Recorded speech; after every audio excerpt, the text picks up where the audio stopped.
Hey, here at Kajun Reseller, you give me an offer and I'll take it with no problem. I got an offer. I got the dollars. Let me have it, please. I got the dollars. Let them have it. You got the dollars? We got the offer?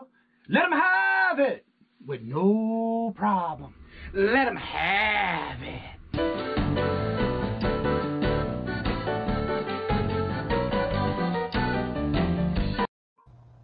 Hello. Good morning on the bright and early Monday morning. How's everyone doing? Good morning, everybody. It's a beautiful day. I'm trying to figure out what you have on your background. It says Meaningful Monday. All right. First in the house today that gets that 5 point, I already have it on the chart, is Miss Lucky's Charm, Miss Wendy. Hello, and good morning.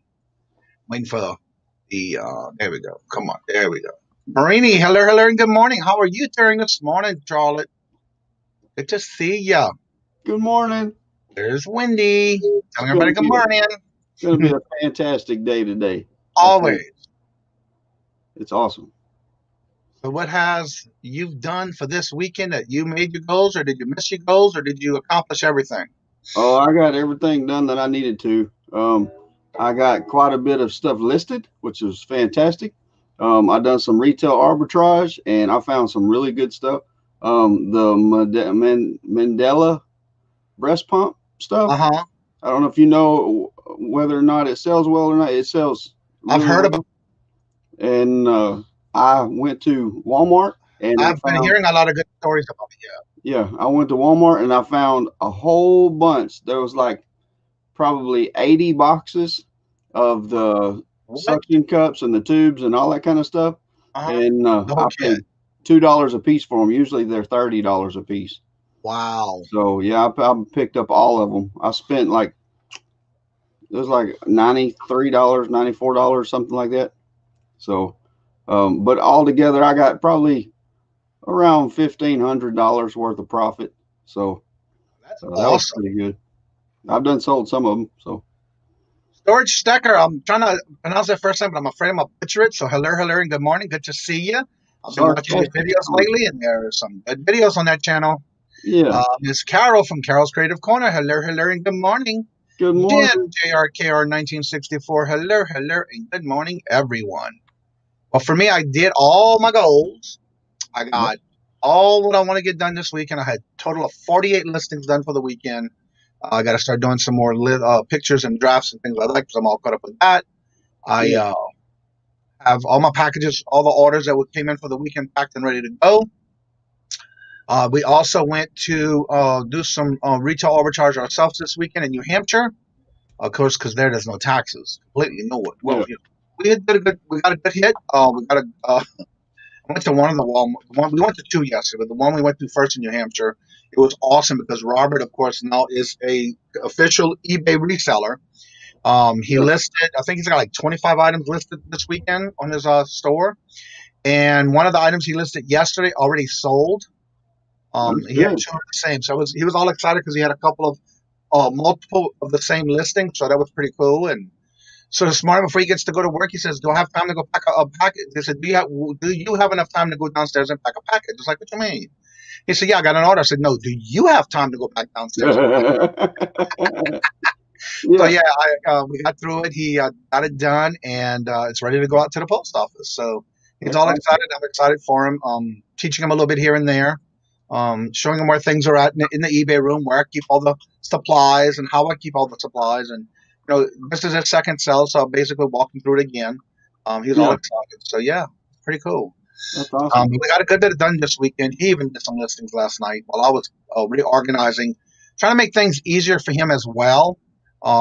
So I had bought some little shelving drawers because I wanted to. All my little poly bags are in a box, and I hate it every time you go to pull one, they all come out. Yeah. So I said I'm gonna fix that. So I bought two little drawer containers. One was a little smaller for the smaller suffocation bags, and then all the bigger ones. And every drawer is labeled with sizes in that bag, that drawer, and there's all the poly bags that are ready to go. So there you go. That's really got all that done too. I was proud of it. Good morning, hello, and welcome, Misha Renee. Thank you so much for the kind words on the video. when you went and made a comment on my videos. Thank y'all so much. Yeah. Other than that, today I woke up to 8 degrees, and now it's 12 degrees here in the area where I live. I thought I was going to die last night. It was like 75 degrees in the house, and my wife, she said, I'm not turning the air conditioner on. I was like, whatever. So this morning I got up about 2:30 and got a shower, and I was like, well, I might as well stay up because there's no sense in me trying to sleep when it's hot like this. Yeah. Well, I also have to say thank a lot of you who have been going to Robert's channel, his eBay store, and giving me comments to help him, because I did not realize it when actually Wendy sent me a message asking me about Robert's shipping, because it was kind of high. And I couldn't figure out why, because I showed him how to do calculated shipping on everything. Well, come to find out, one of the topics I'm going to talk about is if you move, you need to make sure you change your addresses with everything that has to do with eBay, whether it's shipping, receiving, you're buying or selling, whatever the case may be, because of the fact that he had still our home. Now, mind you, he has not changed his address from when we first had our original house, not counting the second house in New Orleans. Yeah. And so here he is starting to sell, and we went to do his first label yesterday, Saturday. He still had the old address in there. So all the calculated shipping was costing from Louisiana to the destination, not from where we got to the destination. So I did change once he changed the address. It definitely helped it. So of course, the postage, when you see it, is kind of high, and you're wondering why. And so we did a little investigation, and sure enough, that's what it was. So definitely want to thank Wendy for sending me that message, because I did not know, and I thought I showed him how to do all the calculated shipping, and we didn't know why it was so high. That's why. Yeah, that's right. But it's been corrected, and he's doing much better now with the listings. And I keep telling him, make sure you check everything. So he's doing pretty good. He's all excited and looking forward to see what other stuff he's going to list. That's good. That's awesome. Yeah. So how is everyone doing on this weekday, Monday morning, bright and early in the morning? Yeah, that's right. I woke up this morning in a fantastic mood. I've been picking and playing with everybody. Usually in the mornings, whenever my kids go to school, they just get up, get dressed, and leave. And this morning, I went in there and caught them. I was like, hey, y'all got to quit that. And they're like, what? What are you talking about? I said, you're not saying goodbye every morning. I said, let me know when you're leaving. Come in there and give me a hug. Tell me you love me. That kind of thing. And they're like, oh, Dad, come on, man. We got to go to school. I was like, I know you got to go to school, but you can at least take just a second and tell your dad you love him. So yeah. And the funny thing about it, too, with Robert, you need to be a reseller when you actually officially set up an office space in the basement to get your desk set up for the computer and everything, and a section for your listings. And so it's official now. That's awesome. That's awesome. Love seeing you and Robert. Yes, that was a great visit. We went to Ollie's, and we had a good little time in the store where we basically did a lot of shopping, and we talked and cut up. And Susanna was with us, so that was a really good visit. So yeah, I got some fresh moon pies. I was almost out, so it's time to get more moon pies for tonight. It's raining here in Kentucky. Rains always cost us sales because we sell on Facebook and do not port. Oh, okay. Yeah. Cool. Yeah, I understand that, and it's raining here. It's been raining. And then this morning I was up early because I definitely had to bring my little boy, the latte Karen Terrier, to get a echocardiogram for his heart. Yeah. He's got some heart murmur issues. They think it's getting worse, so they're going to do a test this morning, and they'll let me know when he's ready to go picked up. I know, Miss Carol. I only could carry so many. I went into the Family Dollar to get some vanilla moon pies, and they had some, and I had one banana moon pie. Oh, okay. Yeah, I brought us some moon pies too. So I went to the Dollar Tree. I didn't think that she was going to come in there either. I went in and I picked up a whole bunch of vanilla moon pies. It was the only place I could find it. And then on the way back home, I stopped at one of the Walgreens, and they had the bananas. So I'm caught up on extras now on all of the flavors. That's good. Have you tried the strawberry moon pies yet? Yes, I have. I don't care for them. Oh man, I love strawberry moon pies. It's okay. It's just not my favorite. Yeah. My favorite is my favorite. My favorite is the chocolate. Yeah. I love the chocolate, but I eat any kind of chocolate. It doesn't matter. Widely exciting here. Okay. Yeah, we got a little cool, a bit of a breeze going too, so it's making it feel colder here. Rain in North Texas, but it's sun's supposed to be. Yeah, we're supposed to have the sun out all day today too. In fact, it just started coming out. It's Pretty supposed bright to when I rain come back here. home. We got 90% chance of rain all day. Well, we're supposed to have snow tomorrow and Wednesday and Thursday, something like that. Or it starts Tuesday night or something. Yeah, we ain't got to worry about no snow. Like I said, it's 80 degrees today. I just want to make sure I get to the. Hopefully, I can get to the antique mall before. Now I can get out of that. Being in on the road with that, especially when it first starts, it's the worst. Yeah, you see my daughter's dog? Check out this thing. I thought it was your dog.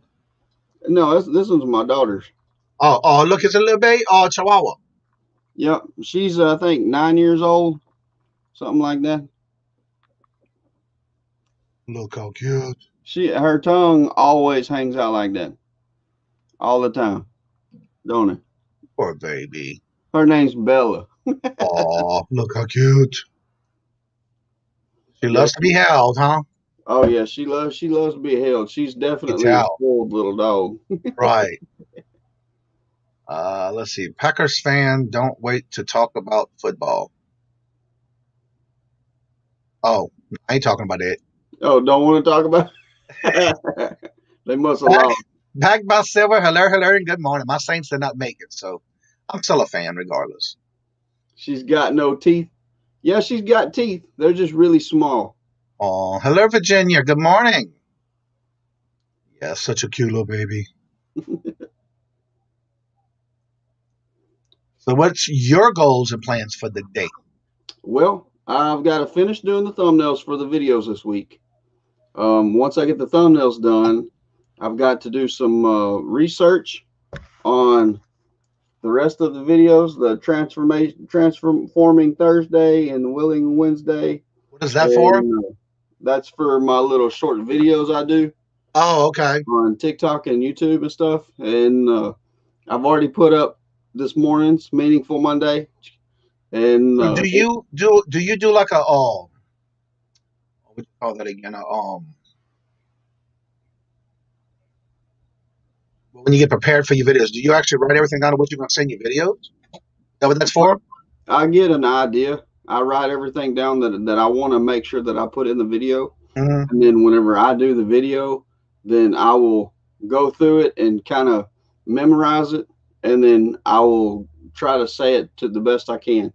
And the reason is because I want everybody to be able to get to the point that I'm trying to make. Right. Yeah, I write everything down, and then I try to go back and I'll improvise. I won't say it word for word, but right. It's little pointers. Yeah, that's right. That way I've got all the information in there.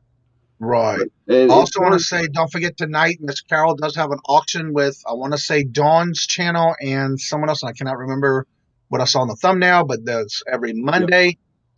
And then tonight, I believe, 9 Central, 8 Central, 9 8 Central, Eastern, 9 Central, 9 Eastern, 8 Central is Des with her show on Monday nights. Yeah. We've got hello, and welcome, Miss Crystal. You do the bingo at 5 tonight, right? Tonight is bingo at 5 o'clock. We will start a little early like usual. And I do a speed round every round now because everybody seems to enjoy it. And it's a lot of fun. It's free to play. You win prizes.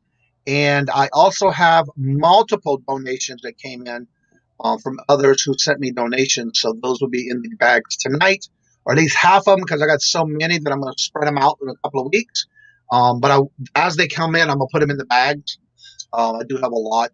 It's Carol from Carol's Creative Corner, Susanna from Susanna's Chronicle, Paul's channel. He donated some things. Miss Mary from Miss Nancy from Miss Ivy, which is Brandon's mom. She sent an item, and so did Brandon. He sent me an item, even though I placed my orders through their auctions. They also included something for me to do in the auction for the bingo. So there is a jewelry piece, and one's some kind of electronic wiper kind of thing, a cloth to clean electronics. Okay. And of course, I got stuff from Paul. I got stuff from a lot of different people. So yeah, you won't be disappointed. You're right. Then after Trent has a live tonight as well. What time is your live? My live is as soon as yours goes off, mine comes on. That's what you said last week. I know Simply Dana's got game night right after yours too, Yeah, right? usually at 6:10. Yeah. Okay.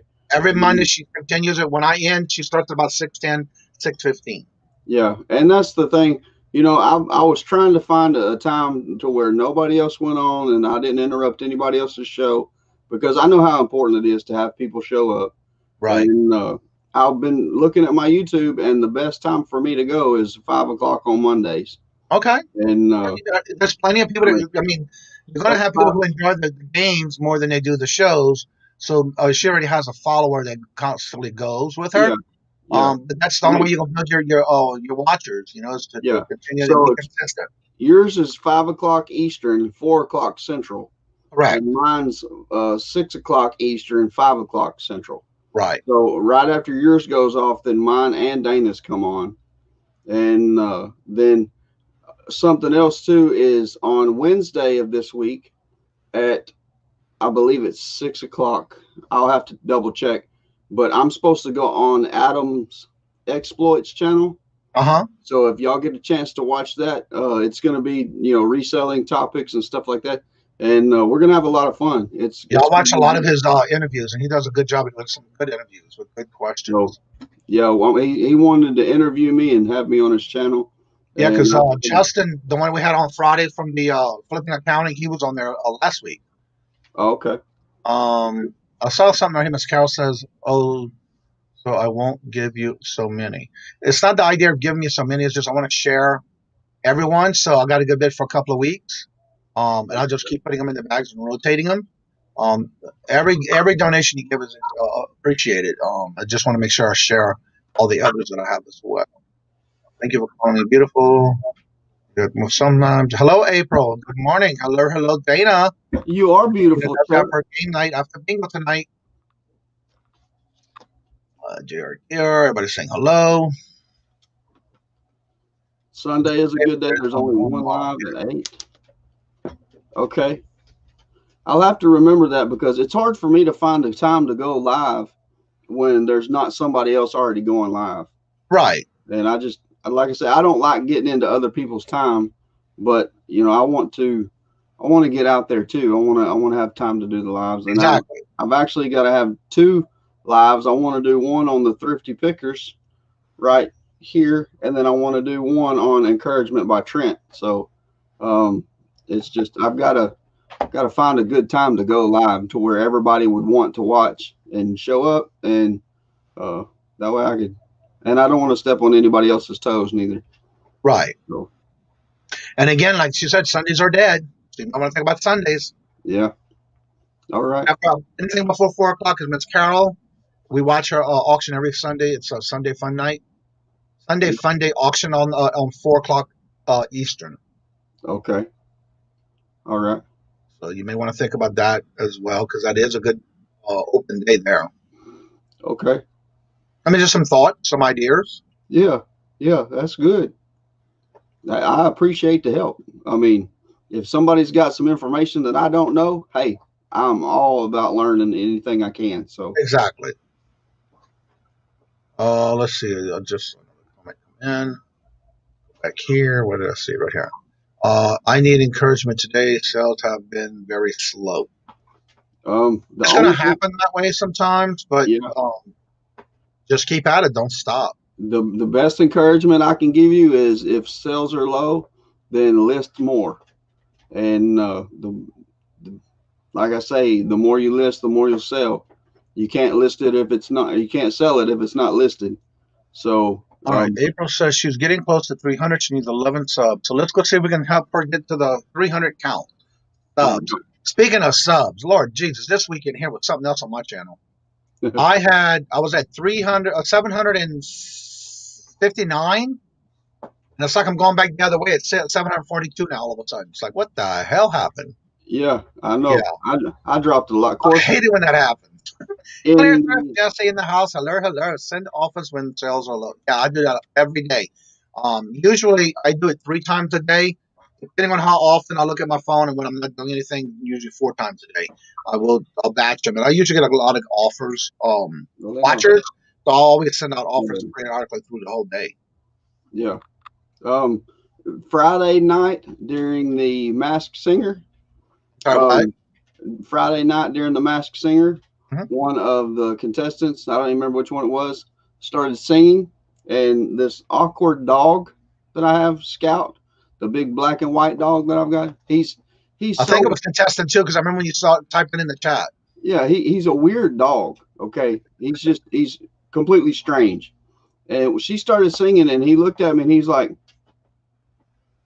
and I busted out laughing because I thought it was funny. You know, I didn't mean anything bad by it, and I just thought it was funny. So I typed it into the chat, and then next thing I know, everybody's like, "Jerk, jerk." There's always one, and I was like, guys, I didn't mean anything bad by it. I promise. I mean, I liked hearing her sing, and beautiful, beautiful song and everything. And then next thing I know, I went and checked my subscribers, and I lost like 35, 40 subscribers. But Well, I have to say, a lot of people did not. I know there's a few who knew it was me, but I had to keep it a secret. And that was the hardest thing to do.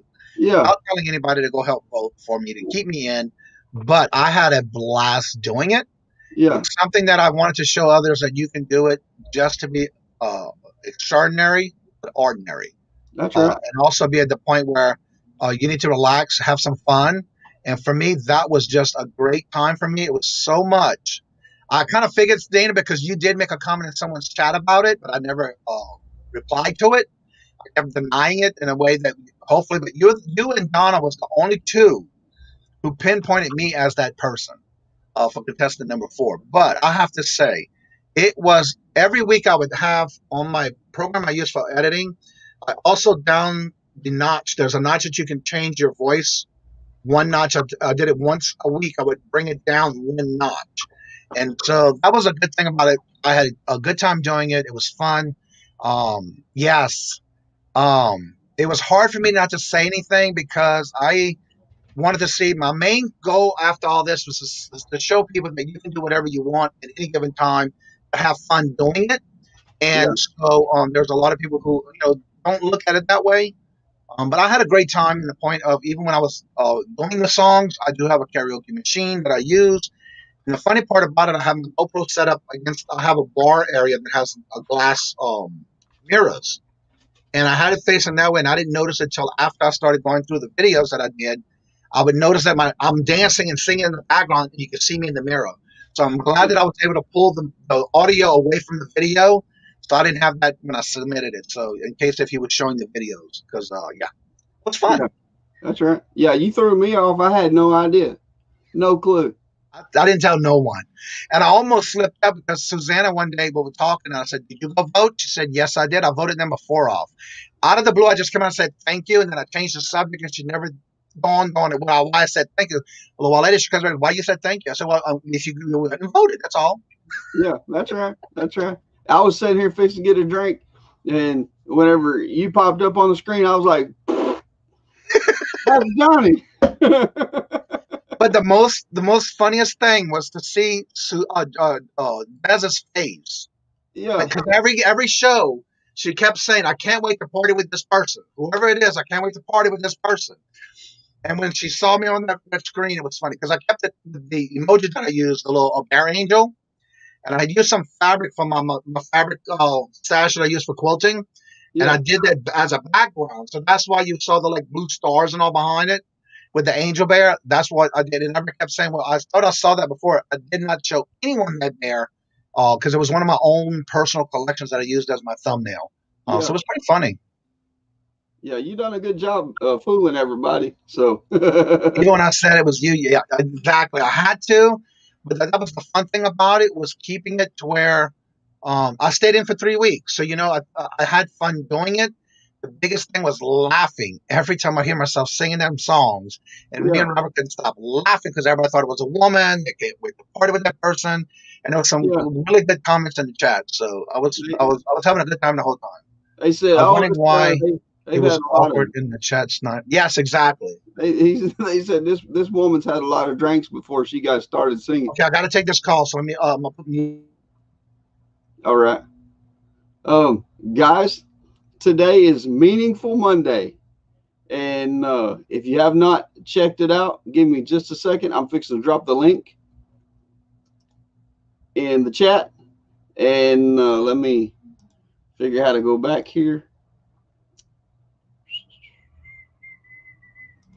Yeah, what I do is, guys, is I put out a video every day, every morning, and it's just a little bit of encouragement for everybody. That way, if you want to try to start your day off better, then that's what I'm doing, is I am pasting it into the comments right now. Like I say, they're usually 15 to 20-second videos, and all it is just daily encouragement. Like today is Meaningful Monday. Tomorrow is going to be, whoops, I just ripped the page out of the book. Come on now. Trusting Tuesday, and you're not going to want to miss it. It's going to be really good.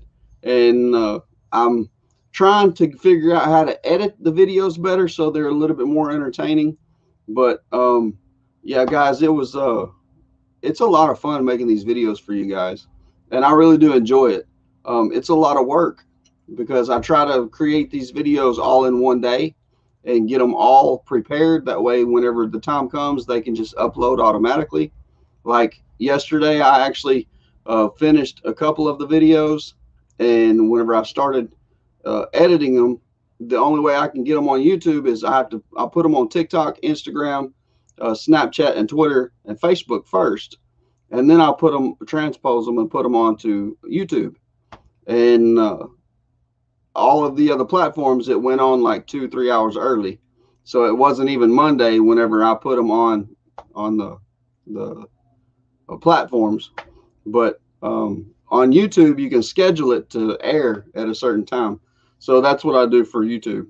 And anyway, yeah, guys, I'm super excited about these videos because, first of all, it's my personality. I enjoy bringing you guys content like that. I enjoy uplifting you and telling you that no matter what you're going to do, you can do it, and you can succeed in life, and you're more than a conqueror. So whatever you're facing, hit it head on. Don't be afraid of it. And that's the best advice I can give. So what's going on, Sleepless Hustler? Jennifer's in the house. Wendy, that's my girl, Wendy.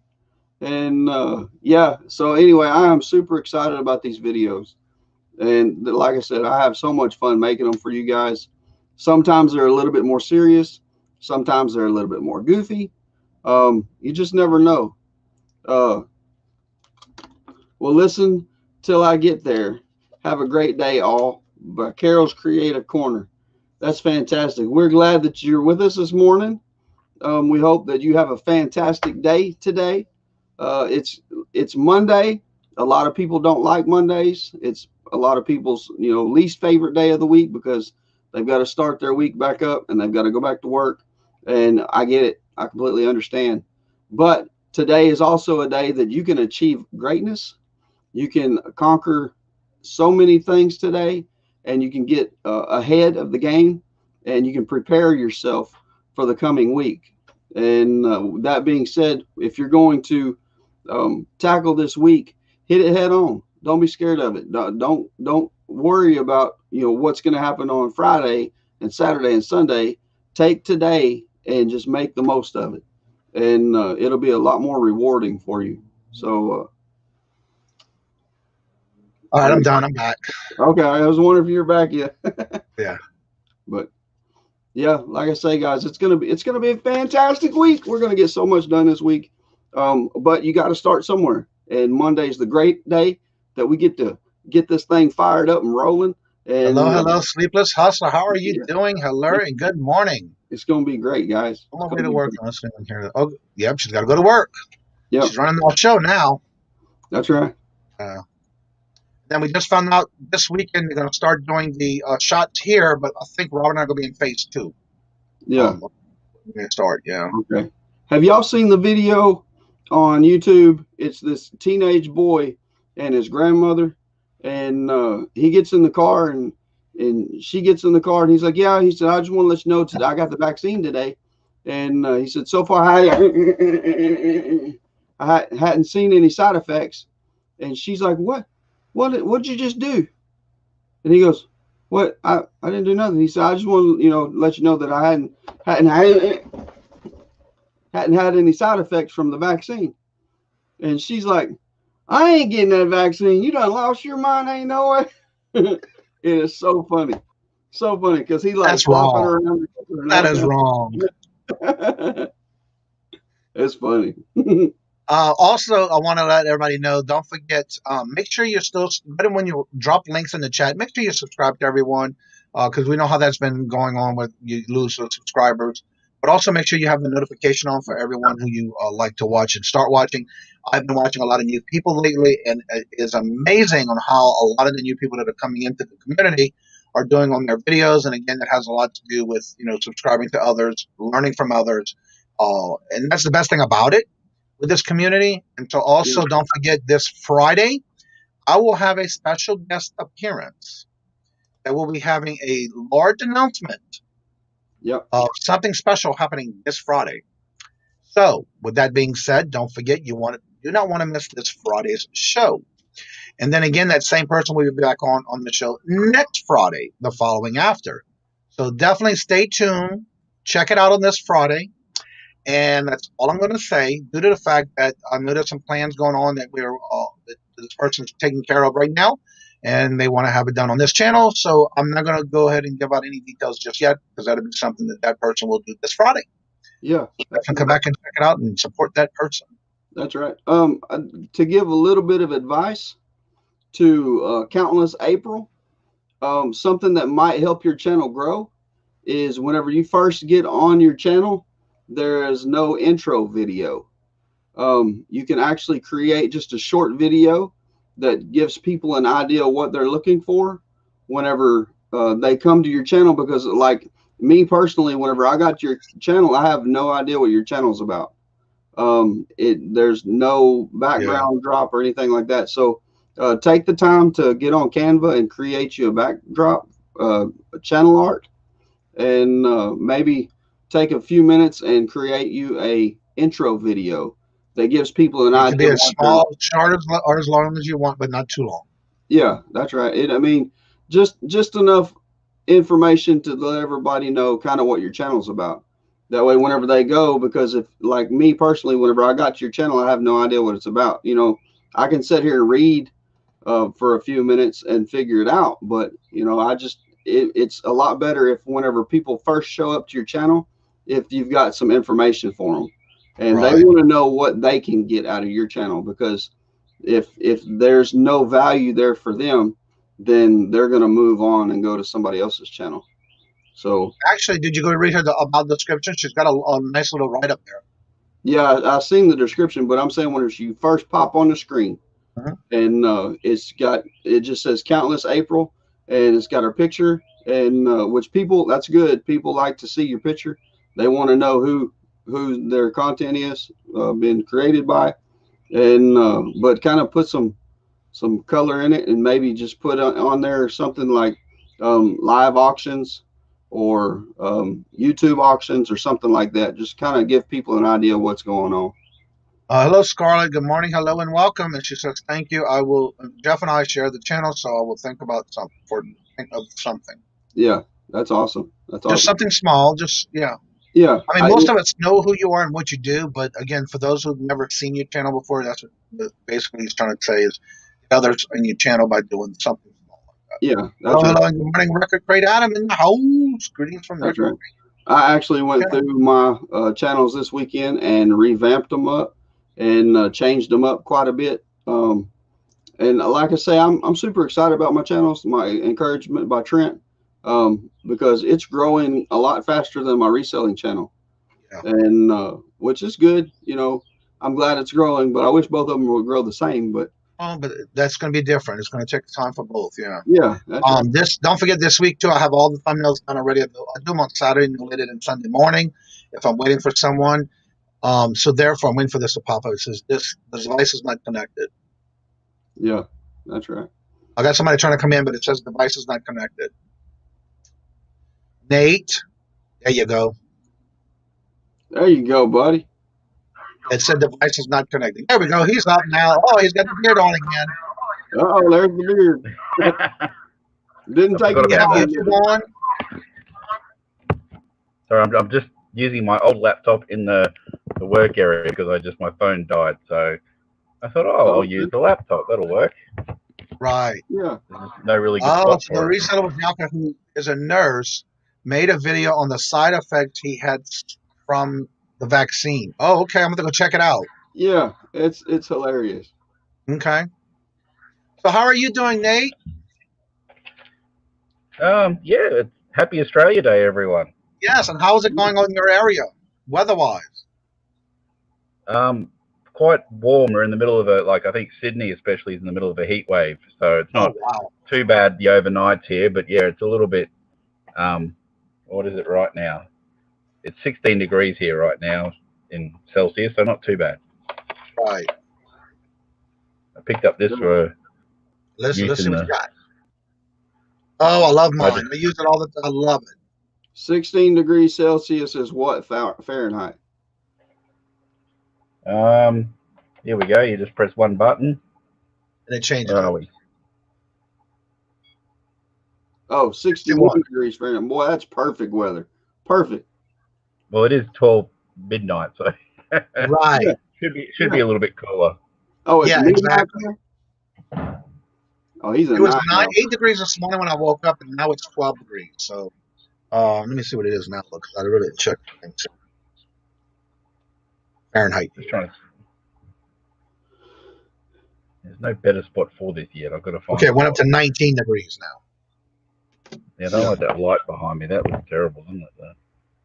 Yeah, it's 8:30 here this morning. So that's the difference between all the way on the other side of the world. Yep. And that's what's cool about it is you can be there at midnight, and I can be here at 8:30 in the morning. Johnny can be there at 9:30 in the morning. And we can all shoot the breeze and have a great time and be live together. What was neat too, he was on for New Year's Day, and he already had New Year's before we were New Year's Eve. It was New Year's Day, and we were able to celebrate with them on they turned midnight. That's awesome. With him and his wife. Yeah, it was pretty cool. That's cool. Yeah. Awesome. What you got going on today, Nate?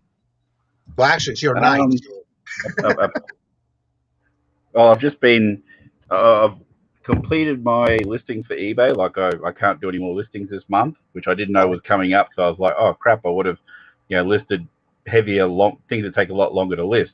Right. So I'm trying to catch up a little bit on Depop and clothing and all that because I haven't touched it for like a month. Oh, okay. Yeah. So, what other platforms do you sell on? Just Depop and eBay and obviously Facebook Marketplace, which isn't as big here yet. Yeah. Now, are you doing marketplace pickups, or are you doing the actual selling on eBay, on YouTube? Oh, just the pickups, the local pickups for the bigger stuff. Right. Okay. So there's stuff falling all over the place. Just trying to find a really good spot for this. Didn't take you long to grow your beard back. Yeah. No. I didn't really trim it fully either, so that helped. That's right. Right. Okay, I'm going to try somewhere weird. Let's see if this works.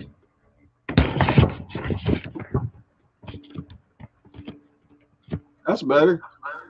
There we go. One of those. Can we see you now? One of those top-down sort of ones where you get the. Yeah, we can see all your inventory now. We know what all common you little picker and all them, like one of those sort of looks. This is the older laptop, so I don't think the camera's as great.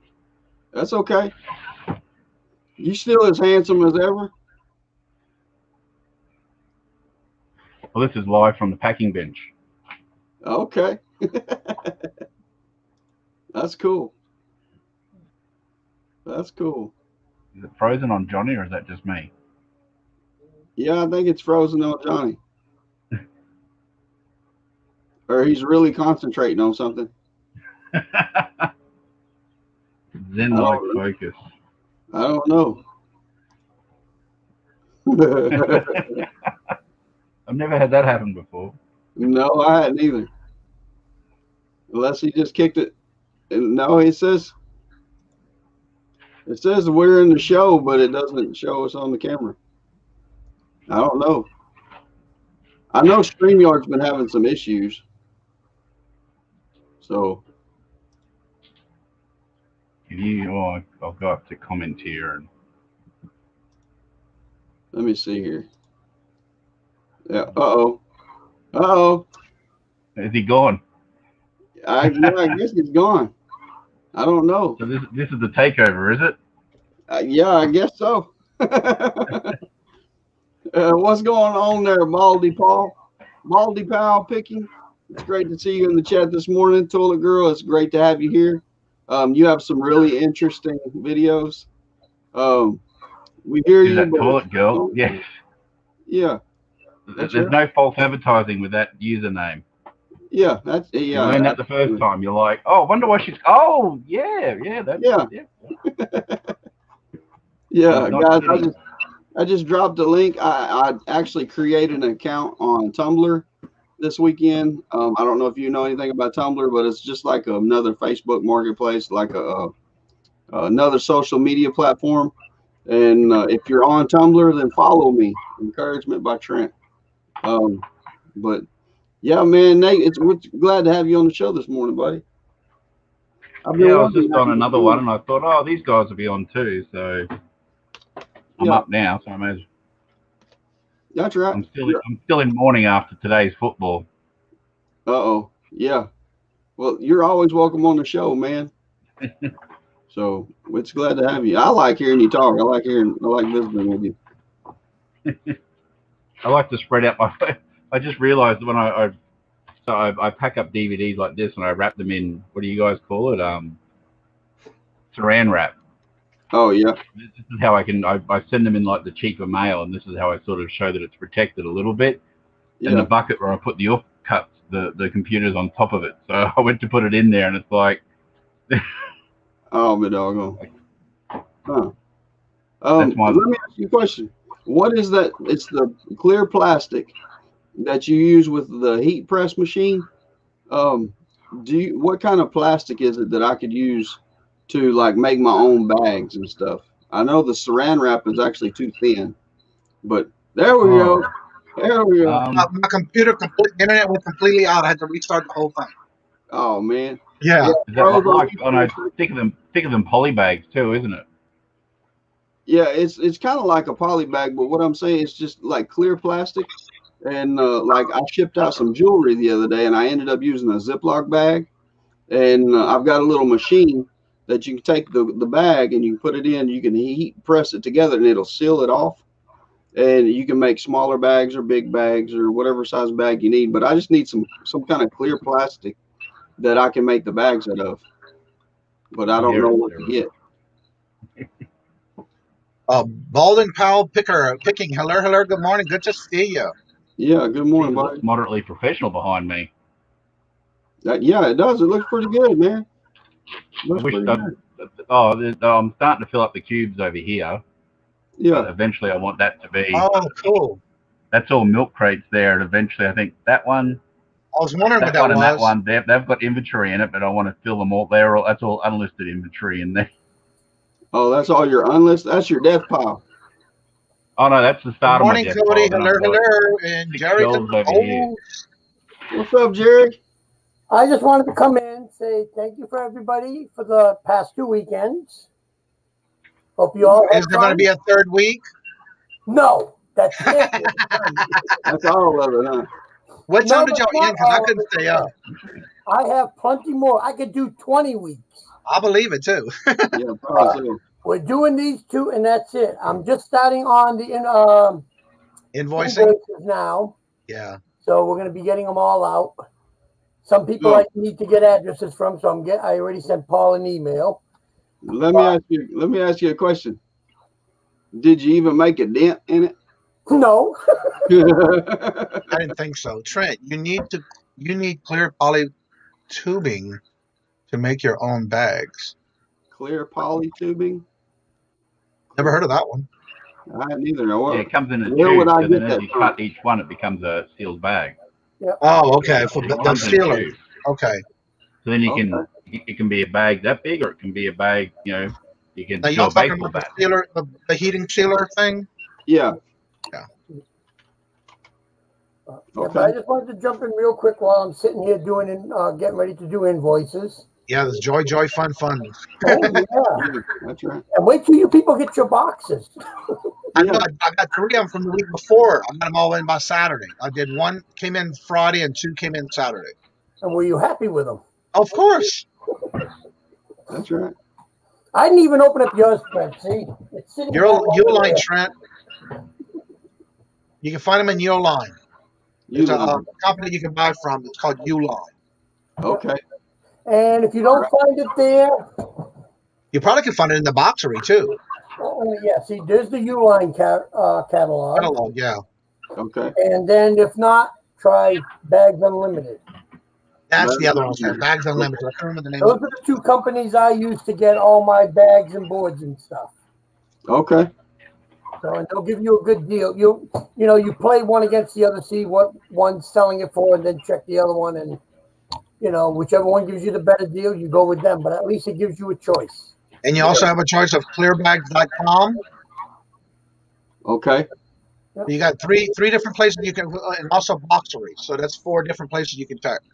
Okay. And I know if you just want to order the bags, there are places just to order, like bags that just say, thank you for coming or whatever, because that's what we usually do sometimes when we, we're doing a bigger show. We'll order like 2 boxes, and that'll give us like around 500 bags. So that way we're not worried about saving up the ones that we get from the grocery store and recycle. Right. Yeah, that's right. Because Okay. if not, that's what we do. So let me ask you a question. If I'm going to buy the clear poly tubing, it gives me the option from 2 mil to 3 mil to 4 mil. What I want it pretty thick, that way something doesn't poke through the bag. What would be? Then at least 3 mil, because 3 mil will be nice and thick for you, and you shouldn't have too much of a problem. Okay. I mean, you can make them thicker, but then it's going to cost you a lot more, and it's not going to be cost effective for you to give that out to somebody to put something in, because now you're going to start losing money. Yeah. Right, exactly. Right. It's not like me, like with my poster boards, where I can, once I sell the poster from it, I can put another poster in it, and and I can keep using it. So it's fine that if it's a little bit thick. But if it's one that you're just going to give away, you don't want to be giving away money, because now you got to turn around and say, now I got to up my item. Instead of it being $10, I got to now start saying $11 or $12 to make back your cost on the bag. I understand you want to protect the item, because it does suck when you go and buy an item, whether it's from the store or from a conventional, and they put it in the bag and you start walking towards the car and it just rips right through. Yeah. It does stink. But like I said, if you want to make it thicker, you're going to pay more money. Yeah. Well, see, the biggest problem I have right now is like I've been shipping out a lot of smaller stuff that's got a lot of items. Like, for instance, I had a bunch of TV remotes that were fairly small. Then what you might want to do, I just put them all in one bag and seal them up. I want to say hello and welcome Justin Jacobs. Hello, and good morning. Good morning. And Wendy just posted her link for her new video she's putting out today. Yeah. Do you have a comic shop near you, Trent? No, I don't think so. Get these. See, it's big enough to put a remote in, or something small. Yeah, and they're nice and thick too. And you get 100 of them for $6. Okay. So that way at least you're not, you're protecting the item. It'll fit right in there, and you don't worry about. If something happens to that bag right there, I can heat seal it and make it smaller or whatever size I need to make it. Yeah. See, I can put that in there. See, and it's not going to go nowhere. It's not going to. There's even the bags that all right, I want to put this in. Suvet bags. They might work as well, like chefs use. Oh, eBay. That'd be pretty cheap. Get in there. Yeah. Don't be stubborn. What they called, Suvet? See? Yeah, absolutely, Nate. See, and that's thick. It's not, once you put it in the box with some, popcorn or bubble wrap, it's not going to rip through. So if you want to go, fairly inexpensive, just if there's a comic shop near you, which there should be, you just pick up 100 bags or whatever, and you get them cheaper, and you don't worry, and you can get them all different sizes. You can Chris made a good point. 3 mil is just like a standard size Ziploc bag. Yeah. Okay. And you can even get them this size, for the mini books. Yeah. So you can get them. They have them all different sizes. But if you want, you just once again check Bags Unlimited. They'll have them in there, and you can just order them from there. Hey, well, I'm really excited about something. Last night, my wife and I. Let's not hear about you and your personal life, Yeah. But no, we got in the building and we was going through some of the inventory. And here, about 5 months ago, I bought 1,531 books. Okay, and I've been through all of them enough to count them, but there was one tote that I had never been through. So I don't know how many. I don't know. There's probably 80 books in that tote. And last night she said, "Hey, let's go through this tote and see what's in here." I don't know if y'all have ever heard of the Happy Hollisters. It's an old, it's kind of like Nancy Drew and the Hardy Boys. It's a bunch of mystery books. And but they were from 1946, and I have almost the entire collection, all 33 books. And I got to looking last night on eBay and Amazon. If I sell those books on Amazon, I can make about $300. If I sell them on eBay, I can make like $80 to $90. And so I think I'm going to list them on Amazon. But I found books in there from 1908 that are children's books, and they're like so vintage, it is unreal. I mean, that's over 100 years old, and they're still in like great condition. And Brooke Hales, hello, and welcome. Good morning. There's my baby. Get the catalog from Bags Unlimited. They'll send it to you right away. Yeah, I didn't know they had a catalog. And say you want a catalog, and you can even check their site. If you measure the books that you're talking about, you'll find the size there that they make the bags for, and then you can just buy whether it's 100 lot, 500 lot, 1,000 lot, whatever. Right. They'll usually make them to fit. I think the smallest lot they'll do is like 25. Okay. But you can buy it that way, and then you can bag all the books, and that's it. And now you don't worry about it. And where they are Mylar, it's going to protect the book. It's not going to deteriorate the book any worse than what it is. So it's going to keep the book longer for you. Hello, Bobby, the Cap Guy, and JT in the house. Hello, and good morning to Mr. Philly Flipper. Good morning, hello, and welcome.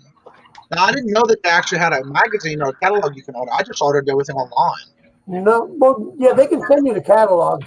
I mean, I use them. I buy the ones for the albums, the records, the little small 45 records, and the you got the CDs. Okay. They do everything. I didn't know that. Okay. I'll check it out there because I love the stuff I get from them. It's awesome. Yeah. See, like I already have my page bookmarked for the posters. See? Yeah. Okay. They'll tell you the boxes to put them in and everything. Oh, wow. So, yeah. So if you get, where is it? Let me see. I just saw it. Yeah. See. There you go. See. Yeah. And they'll tell you, see, what kind of bag. You can see it, but it's blurry. Yeah, right there. Okay. See, you can get whichever kind you want. If you want it with the reseal tape or no reseal tape on it, and they even do it for, greeting cards. I get the ones with the unsealed ones for the albums and the 45s. Yeah. Yeah. The comics, I get it with the seal on it. But they'll do everything in there. Like I said, so you just ask them for a catalog. Say, can you send me a catalog? And they'll send you one. And once you're on the list, they'll send you one every year. Okay. So you never have to worry. So you can always just go there and just, once you sign up, that's it. Like I've been with them for like 15 years. And even if I don't buy anything from them like last year, I still get a new catalog. They'll still send you one. So you don't have to worry. It's the same thing with Uline. Go to Uline, request a catalog. They'll send you one right out. And then you can order everything you want, and you'll be good. But between the two, those are the two that I use. Only because they do the Mylar, which is, you know, it'll protect whether it's the comics, the records, posters. So they're very sturdy too. That's what I like about it. yeah, That's so it's a good, you know, you're paying a little bit for it, but like I said, it's like you see me like when I had the posters out, you know, it's, you know, but I use them. Once I, you know, I sell one poster, okay, I got room for another one. So Exactly. I'll use the same, you know, poster bag for like maybe like 20 shows, 30 shows. Yeah. You know? And also the same thing, like you can buy the sleeves that, you know, if you want to just roll up a single poster or two, Right. you can buy these kind of sleeves from either Bags Unlimited or Uline. Are the bags like that better than the tubes? What? Are those better than the tubes? Well, I get them because two reasons. One, when I do the shows, if someone just buys one or two posters, I roll it up, I put it in the poster bag, so that way they can carry it around. Oh, okay. Don't worry about it. And Right. it protects the poster. But when I do mail them, I'll put them in that and put it in the sturdy tube, so that way there's enough room that if the poster bounces around, it's not going to get damaged. If they ding the poster tube, it's still not going to damage the poster. Right. Yeah. It compacts it down enough where there's like, you know, like a It gives it a nice sturdy thickness to it. so it's saved, you know. And then of course, like I tell people, when you put it in the tube, you put some tissue at the bottom, put the poster in, tissue at the top, and this way if it's back and forth, it's not going to ruin the edges. Exactly. And you got that air base all around. Space in the middle, right. Bounce around, and it's not going to get hurt that way. Yeah. So, see, that's like the books that I've got. I want to do something to where, because like one of them is, it's the original production of Alice in Wonderland, and it's worth quite a bit of money. And whenever I sell it, I want to be able to ship it, and I want to put it in the clear bag before I put it in the box. if you're going to do that and you want to set it up real good, what you want to do is, see, in a sense like this. See, you got the poster, Yeah. but on a sturdy piece of cardboard. Okay. And you put that in the bag. So see, so now if you want, you can stand that sucker up. It's not going to ding the book. It's not going to ruin the book. Nothing's going to happen to that book. Right. And when you send that to the person, they're going to like it, because now when you put the other piece of cardboard on top, you know, and if you put it in a little box, you put it with a lot of popcorn or whatever, that sucker is going to make it there nice and sturdy and safe. You're not gonna, it's not going to get ruined. We'll go through. You know, where you're saying, if it's Jules, I'm starting to send out the invoices today.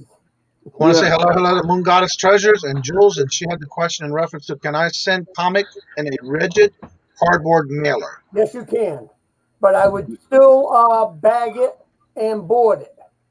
That's right. Let me see. Yeah, he's going to get started on invoices today. He's only got 1.5 million to do, so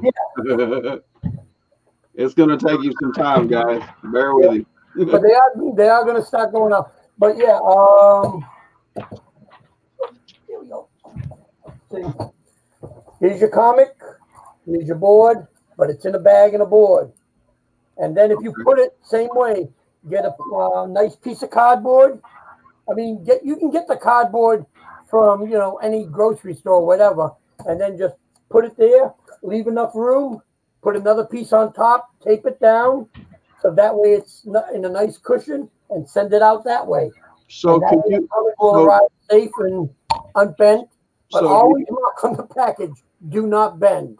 Yeah. So do you mail them out using pirate ship, or is it cheaper for you to use pirate ship? Like, can you do box in a bag or bag in a box or whatever it's called? That's what I do. I do pirate ship. I just bag it all up, and then the postman, when he comes by here, like if I have boxes going out today, I would say 10 boxes. When he comes by to deliver the mail, okay, here, take the 10 boxes, and out they go. Yeah. Okay. If I'm making a special trip to the post office for like poster tubes or whatever, because those you really can't do pirate ship on because they're too big. Yeah. But if I got smaller boxes, I'll just bring them to the post office and just drop them off myself. Yeah. But I've got. here in the That's why I love pirate ship, because it's like, oh, I don't have to go to the post office. They'll pick it up when they're here. Okay, cool. Yeah, that's right. That's fine by me. I've got 14 or 15 packages that's going out today. So, I mean, it's actually kind of slow. Usually I have more packages than that. I think after the fourth quarter, since we're back in the first quarter, my sales have kind of slowed down some. I think it's just because, we're not in that Christmas rush anymore. But it's also that people are wondering what's happening with the economy, if they're going to have the money. Yeah, exactly. Yeah. That's right. Jen, she asked a question in reference to where you can get the boards and the bags, and Cody answered her. But also, if you don't have a comic book store near you, you can also go to the website on the Bags Unlimited, and there's also a magazine, a catalog you can get from there as well. Yep. For that, that's the one that Jerry uses, and that's what I use when I get my board and bags. I use that company for that as well. Yeah, but if you have a comic shop near you, go to the comic store. They'll sell you the 100 bags, 100 boards, and you'll be fine. Okay. Yeah. Well, I have to check and see, because like I say, I don't really do much with comic books, just because I have in the past. I've done a few comic books, but I got burnt on them, and I paid too much for them whenever I bought them, and then they didn't sell for nothing. So. Well, that's why sometimes I laugh when I see some of these auctions and people say, "Well, we got a 15-cent comic book," and it doesn't mean that it's expensive. It just means it came back from the day when comics were 15 cents. Exactly. Good morning, Glenn from Small Picker, and Maggie Doodle. Hello. Good morning. Good morning, Maggie Doodle. But like I said, just if you got a comic shop near you, just pick up 100 bags, 100 boards. They have them all in different sizes. And if they're a real good comic shop, they might have the bags for paperbacks. Now, believe it or not, I've seen those at the Michael's and at Joann's. Okay. Yeah. Okay. So if they have them in stock, you probably can check them out online and see if they have them. Yeah. Nate's not there yet. I was asking. Nate, are you still there? No, he ran away. The other place you might try, I've seen them once in a while, is Walmart. Yeah, they do have them at Walmart every now and then. Where they have the aisle with all the trading. Right there in the front by the cards. Yeah. They might have some bags there. They did. I know the one at the Walmart I go to does have them by the cards. Yeah. Yeah. So you can try. You can find them in the craft section. Okay. Well, I actually went to my Walmart this weekend, and there was a guy that works there that was super helpful. And I was going down the clearance aisle, and they had, I don't know what was going on, but this weekend my clearance was packed full of stuff, products.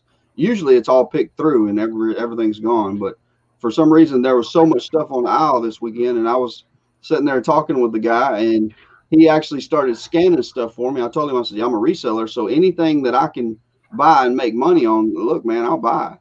And he said, okay, what about this? And he started scanning stuff with me. And that's whenever we run across the breast pump supplies. And he said, these are here ringing up for $2. He said, but they're originally $29.95. He said, can you make money on this? And I scanned them on eBay and realized that I could make pretty good profit off of all this breast pump stuff. So I bought all of it. And, but I mean, he was super helpful. And he told me, he said, what you need to do, you need to come back today, tomorrow, and Monday. And you need to, because what we're doing is, he said, we've got all this inventory on the shelf and we've got to get it gone because we've got more inventory that needs to come over here on clearance. Yeah. He said, so we're going to start dropping a lot of stuff down here too. They're burning through all their clearance stuff. They're just putting it out. Unfortunately, over here, they're not putting it out cheap like you guys are getting it. Yeah. I mean, and there's like a toy. It's like originally $14. Our price now $11. I'm like, wow, $3. You can keep it. Yeah, I've seen some stuff that was like originally $99.95. Now it's $94.98, and they only dropped less than $1 off. I was like, come on, man, that ain't no discount. All right, Nate, I'm bringing it back up because somebody has a question for you. Nate, buddy, what's going on, buddy? Nate. Hey. There's a question for you. What is those shelving systems you have on your back wall from Jules? Okay, they're actually milk crates. Do you guys have that sort of thing? Yeah, we do. Mm-hmm. Okay, they're milk crates, but they're all on their, I don't know, they're all stacked up properly, and then I've taken a jigsaw and then I've cut different holes into them. Oh, okay. Okay. And zip tied them together or something? And just zip tied them together to make like a fake wall, and behind there, that's the like it used to be the frisbee shop behind there, but now it's the all the clothing for Depop's back there. Okay. Oh, cool. It's just a nice alleyway that I've got. Yeah, one of those rolling metal shelves that I've got all the jeans stacked on, and then a big wall of shelves that have all the hanging clothes and all that. So yeah. Oh, that's awesome. Yeah, that's good. So yeah, it All was right, originally to create a wall. Hello, good morning. Good morning. But I'm going to jump out. Like I said, once again, I thank everyone for coming and helping us to sell a lot of stuff. That was a lot too. Yeah. And but we're going to get invoices out starting today. So everybody who bought, be on the lookout. We got stuff. Now we just got to pack it all out and send it out to you. Yeah. All right. All righty, people. Bye. All right, later. Bye. Just a trip. Walmart had shoes, Snickers tagged clearance at $15 at the register. They were $3 in clearance items. Cool. You should have some. Yeah, we definitely did a real good visit this weekend at Walmart. We went to 2 of them, and Robert found some the Dancing 2020 for the Wii, brand new seal. They were marked $10. When we got to the register, they were $5. And so he bought the last 2 that were there. He already sold one of them this morning. That's awesome. Yeah, because he listed them yesterday. Hello, and good morning to Bargain Effect Tommy 2.0. Yeah, that's right. What's up there, Tommy? What's up, buddy? So, Cody, I hope you had a good weekend on the birthday weekend. Somebody's got YouTube open. It's not me. No, mine's muted. Okay. Yeah, I hear it. Yeah, there's a little bit of a background echo. It's like an echo, yeah. Huh. Anywho. So yeah, this weekend was a good weekend for clearance because they will definitely clear. One of the Walmarts went to was bare. It was hardly anything. But I will be listing something that I bought. I couldn't believe I paid 25 cents a piece for them. Okay. I bought everything they had on the shelf. Yeah, that's right. Yeah. I bought a couple little water valve things that, like, whenever they with the backpacks that's got the little drinking tube, they've got the little mouthpieces. Well, congratulations to Cody. She did her birthday this weekend, had 5 hours on the live show, 29 thumbs up, and hit 100 subs. Congratulations. That's good. Yes, it is. Again, don't forget to drop your links in the chat. For those who are not subscribed to you, they can check out your channels and subscribe to you. But also make sure if you have any platforms you sell on, drop those links as well so others can go and check out your platforms. Me to Jules, just scanned Walmart for fun, but not all. Yeah, I was checking a couple of things out this weekend when I was there, and there was a couple of things that even were cheaper than when I got to the register. So even with scanning the Walmart app, not all the time will it be what is going to be at the register for some reason, because this weekend it was a proven thing there. I scanned a couple of items. Okay, it was just the price that was tagged. When I got to the register, it was even cheaper. So I had no problem with that. That's awesome. That's awesome. Something else I figured out this weekend too. If you will put !,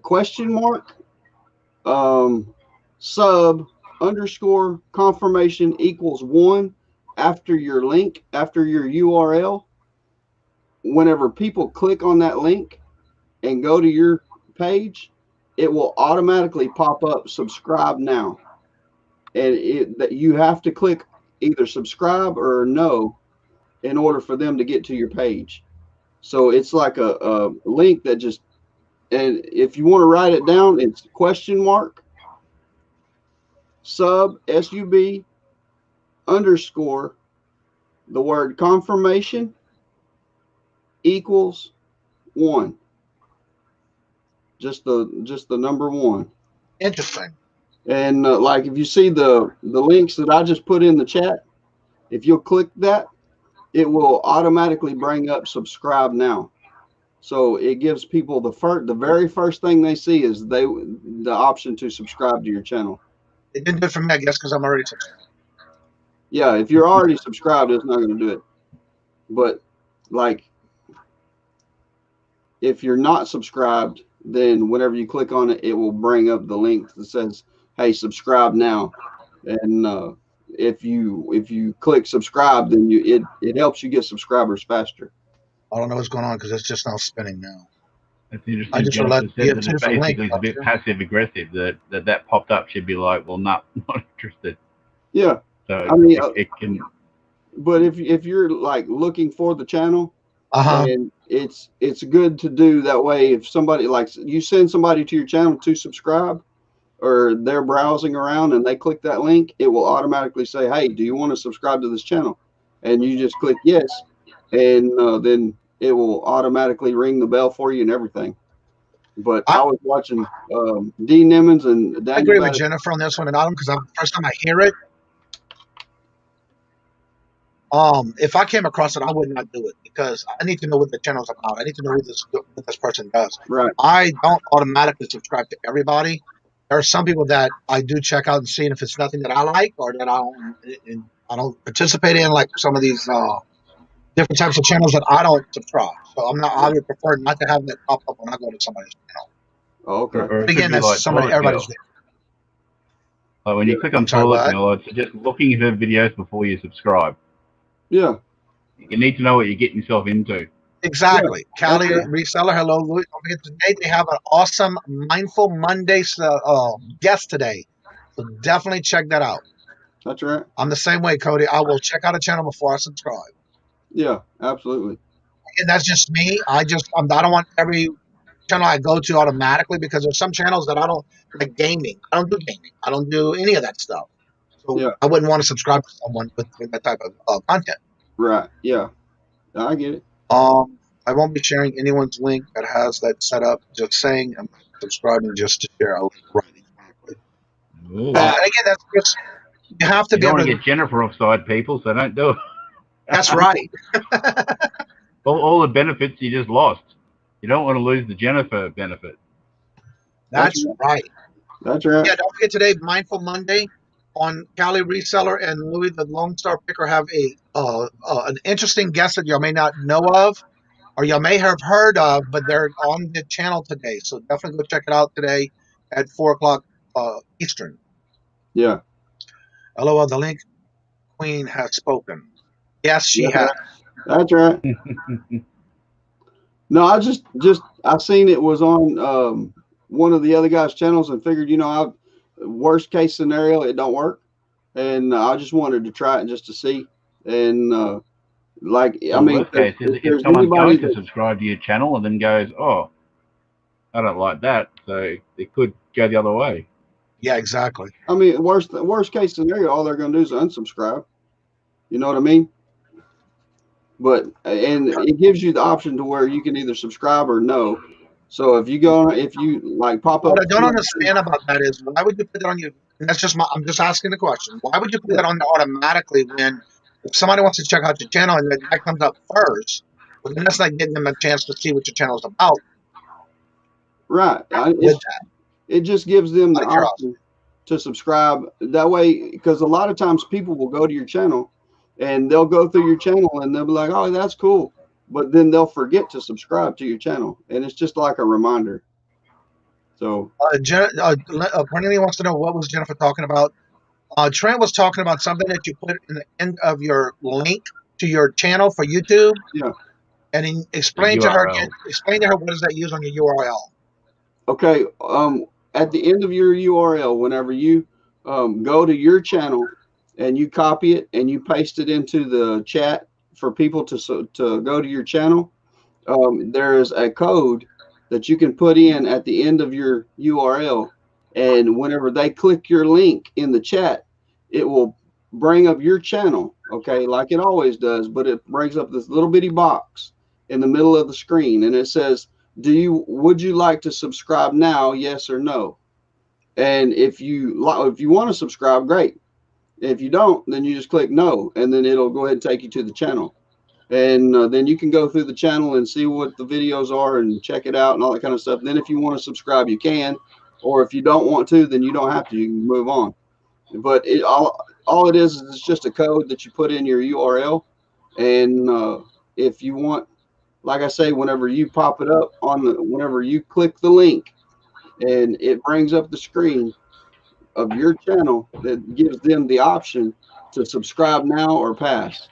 So like I say, I mean, it's just a little trick to help people get subscribers and to grow your channel. And if they don't want to subscribe, they don't have to. They just click no and keep going. Because if they're going to take the time to go to your channel and look at your content, that little hesitation of yes or no is not going to bother them. I mean, because they're wanting to see what kind of content you have. So, I mean, like I say, it's just an option. And I'm getting a lot of flack about it, but you know, it's there if you want it. If you don't, that's fine too. I was just throwing it out there because there's a lot of stuff that people just don't know about, and if you want to use it, great. If you don't, that's cool too. All right, I'm going to comment on this real quick. Where did it go? All right. In reference to this one, I don't realize that I am interrupting anyone because on my end, it may be because of the lag. I usually don't speak until that person is finished, or at least I can see that they're finished. And then I'll go in and say what I have to say, but then I'll always give them the time to say what they got to say. And then again, Jules says that Johnny, I guess, I'll look at it this way. If they're going to come back to the channel, they're going to come back. So that's the way I'll look at it when it comes to subscribers. But everybody's different when it comes to that. Jennifer says, D. Newman says that the last night not to worry about subscribers. That I don't. That's right. He said, hello, and welcome. Actually, I want to say hello and welcome to Eric and Alpha. Hello, and welcome. I'm always suspicious of clicking on things that pop up. Sometimes it can be embedded with a virus. And that's another thing I don't do for that reason. Yeah. Dean Nimmons, what he was talking about last night was worry about creating content. If you're trying to grow your subscribers and you're trying to gain subscribers, then and that's the only reason you're doing it is to grow your channel, to gain subscribers and stuff like that, and you're forsaking growing the content, then you're doing it for the wrong reason. He said you need to be doing YouTube because you love creating videos and you love helping people and things like that. So he said don't do it for the subscribers. And I cannot ever say that dadgum word, subscribers. It's like my tongue gets tangled up. Hello, and welcome to Flipping Accounting. Hello, and welcome. Good morning. Good morning, buddy. It's great to have you, Justin. I'm not really searching for subscribers at the moment because I've stopped doing content. I'm looking at, I want to evolve. I want to do something more. I don't want to do just the generic that everyone else is doing. So I don't know what it'll be, but I want to take it to a different place. You know what you should do? You should just get you a book, like a children's storybook, and just read stories. And just get on there and just like, hey, I'm going to read y'all a story, guys. And with your accent and the way you speak, just story time with Nate. And that would be but I find that odd, Trent, because you have an accent. I don't. No, you got one. No, you got an accent, bro. I'll tell you a story about accent, actually. I was in West Memphis with my American friends from Indiana, and they'd always said from day one that I didn't sound very Aussie, and I didn't know what they meant. And in comes this tour bus full of Australians, and they just cracked up laughing as soon as this whole group started talking. And it's like, that's how you should sound. That's how you should sound. Yeah. And they'd all stayed in the hotel, so they got a tray and filled it up with all pastries and all that. And they walked out, and everyone was just looking at them like, everyone was just shocked at all these loud Aussies. And right as the door was about to close, one of them yells out, "Oh, I stole the tray!" And I was like, "Oh God, that everyone's just going to think we're this convict nation that just steals everything that's not nailed down now." Yeah. So I think because they're Aussies in a different country, they being around each other all day, it kind of like reverberates and gains momentum. So then their Aussiness becomes even more Aussie. Yeah. It's magnified. Whereas I'd been around people from Indiana for 6 weeks, so I called up my wife at the time, my girlfriend at the time, and she was just like, "Oh, you got a bit of an accent," and I'm like, "No." But when you're around it, just nothing but Indiana accents for 6 weeks, it rubs off on you. Yeah. Wendy says you all sound like you have an accent. Hello, hello, and welcome to Wheeling and Dealing. How are you doing, Boris and Natasha? Shima had a ton of guests last night. Lewis was there too. Sleep is overrated. Yeah, exactly. Yeah. Lynn, go into the chat. So yeah, I mean, it's just every channel is different when it comes to things like that. That's right. Yeah, I'd like to, if I could focus on just doing the travel, like when we do the trips and all that, but they've been few and far between, so I can't really lean on them, but they're the ones that I do like making more. But while we're not traveling as much, they're a bit harder to focus on. So yeah, I don't know what I'm going to do, but yeah, and there's a lot of people who succeed with, I sold this, I bought this, but I don't want to do that. I don't find it interesting, so I don't want to make it, even if it gets more views. Yeah. I'd rather, I don't know, but I want to do a different style of video. Right. Hello, and welcome, Andy Resells. Good morning.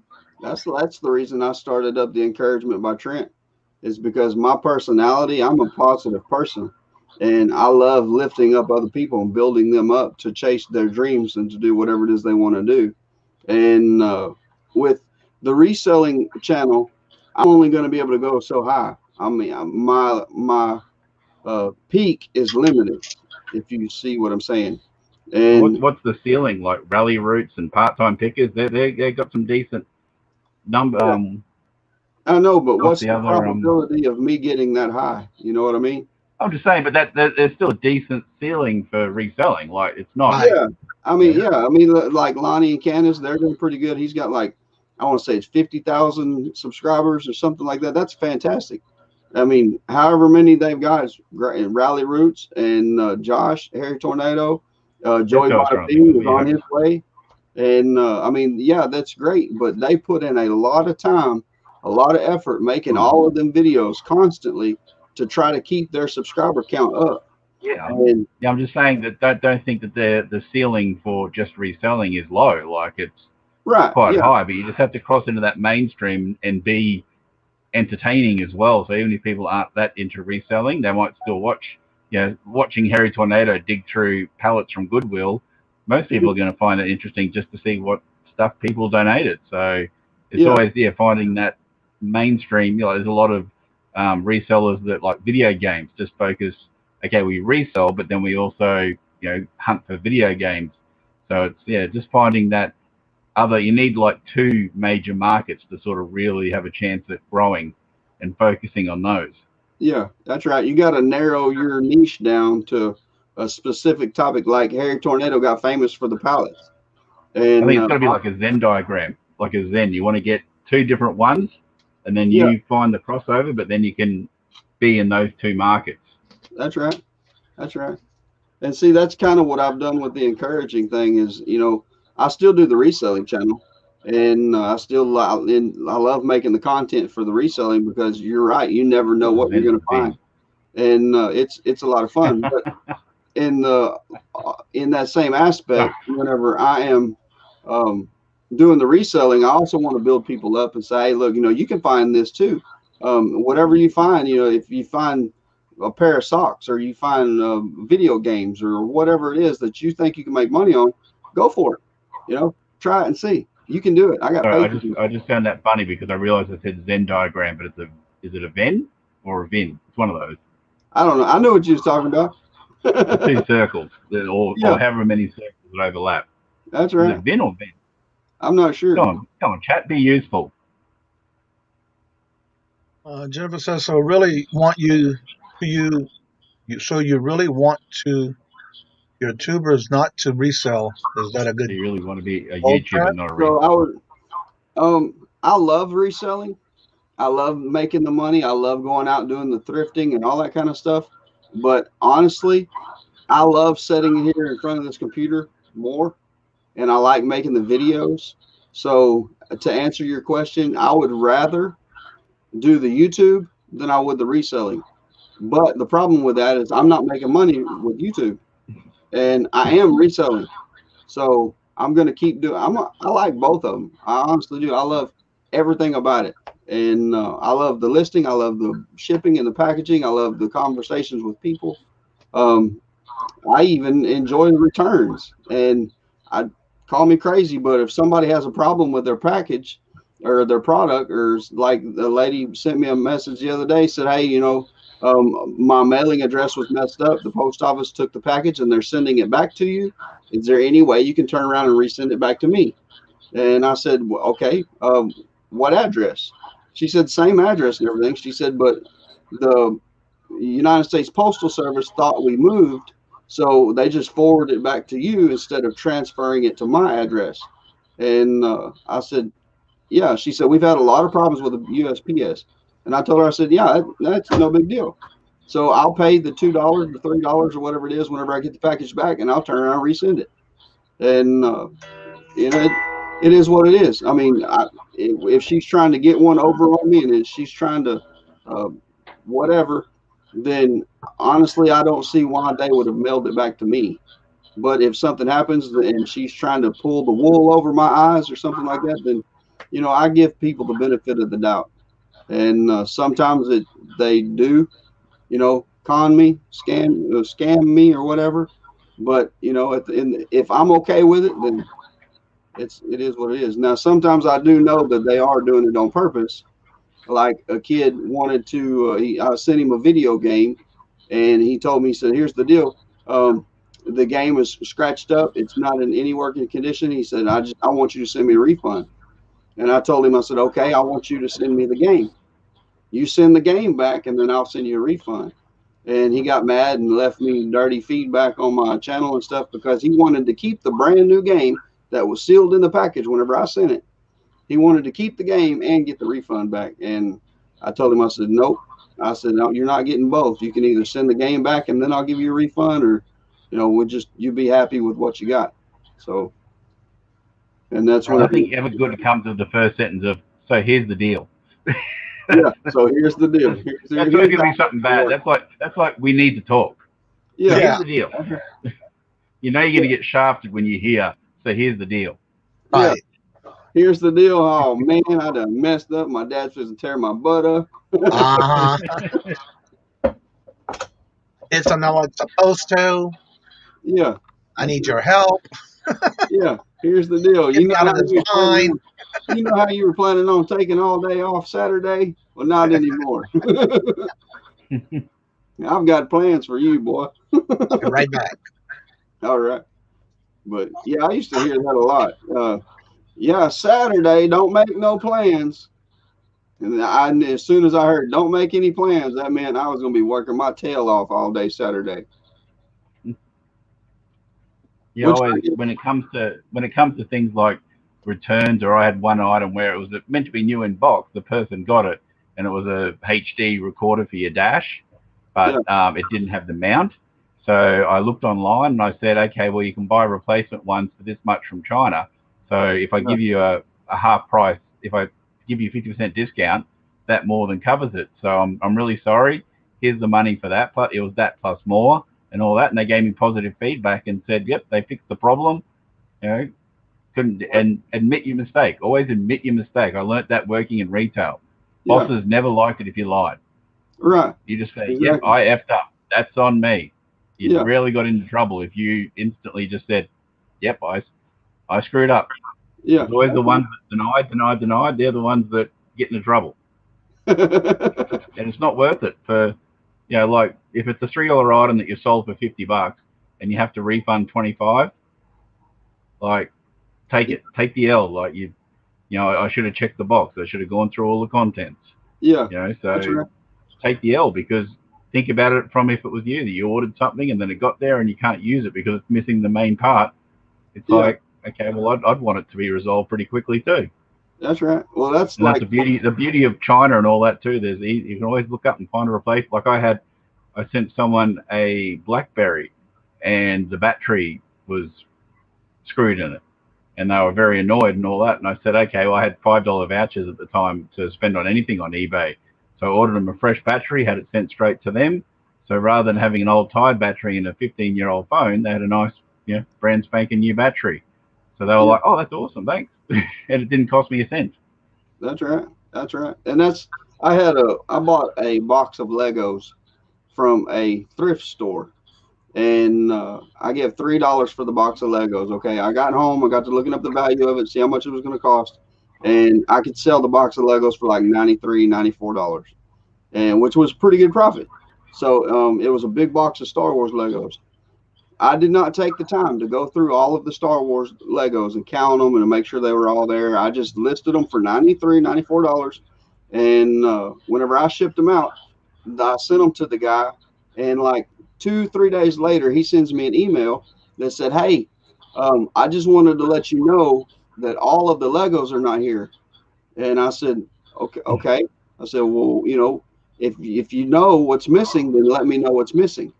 And he said 3 of the Star Wars characters, and he said it's missing like 14 of the green blocks. It's missing this many of the gray blocks. And I said, okay. So he took the time to build all this thing and figure out exactly how many blocks were missing. And I told him, I said, "Here's what I'm going to do, man. I appreciate you. There's no way I was going to count a 3,000 piece Lego set. And so here's what I'm going to do." And I refunded him half of his money back.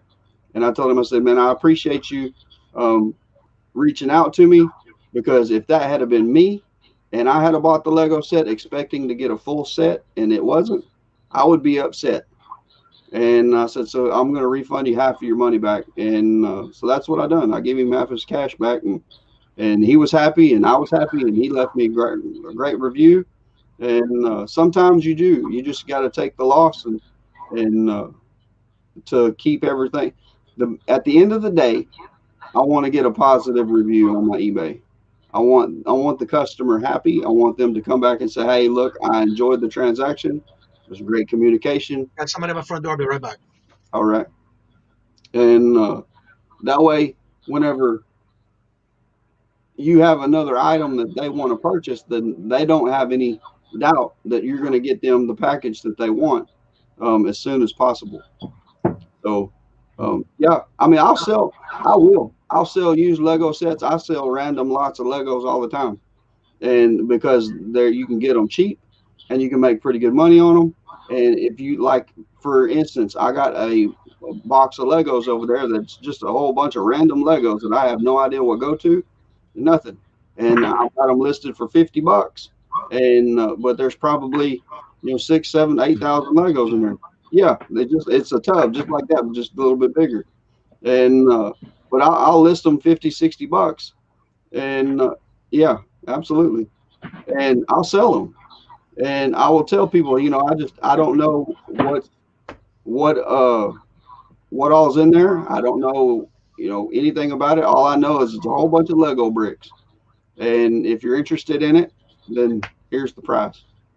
But I always try to be right by the customer all the time. I just gotta grab something. All right. But yeah, at the end of the day, I try to take care of the customer, because they're the ones buying, and if they're not happy, then you're not going to be in business long. So plus, I'm the kind of, I try to take care of people in general. I always try to build people up, and I don't ever want to tear anybody down. I don't ever want to say anything that's going to hurt anybody's feelings or anything like that. That's just not me. But yeah, I want to catch one of the shows when Brandon's on. Is it Wednesday nights that he's on, the Lego guy? Yeah, Lego man. This is a bit expensive, but in Australia, this is what we sort of. This is the cost of things. This is a $40 tub of Lego, but I haven't even looked in it yet. We're going to get a live unboxing. A live unboxing. All right. That's good. But what got my attention was... Okay. See, like, just the books like that are worth money. Yeah, it's not very clear through the plastic, sorry. That's all right. But it's like a really old one. Yeah. Like an 80s sort of one. That's It's got right. all the little books and all that for all the different sets in here. Yeah. And that's what I'm saying. Like an old space one. Like that's awesome. That's 80s or 90s for sure, that one. Yeah. Yeah. And see, whenever you list those, make sure you put discontinued that you know you can't buy it anymore. 1986. 1986. See, somebody will pay good money for that just because of how old it is. That book's a bit screwed. And they're a little bit ripped up, the books. I've sold just the books. And you can make 15, 20. In 1989. Yeah. You can see, like, we're not going to be clear enough on this. I'm sorry. It says Lego 1989 Lego Group. Yeah. Yeah. So when I saw the age of them, like, I wouldn't have paid $40 for a newer one, but then there's a nearly full complete train. Yeah, that's right. So I don't know what's actually in here, but to have those books, I thought, well, there's half a chance there that there could be some value. So you got to risk it sometimes. You win some, you lose some. I can buy a DVD for $1 that I could sell for that $40. So that's right. It's worth a gamble. That's exactly right. Matter of fact, I'll have to wait for a night the Brandon's on. Let me see.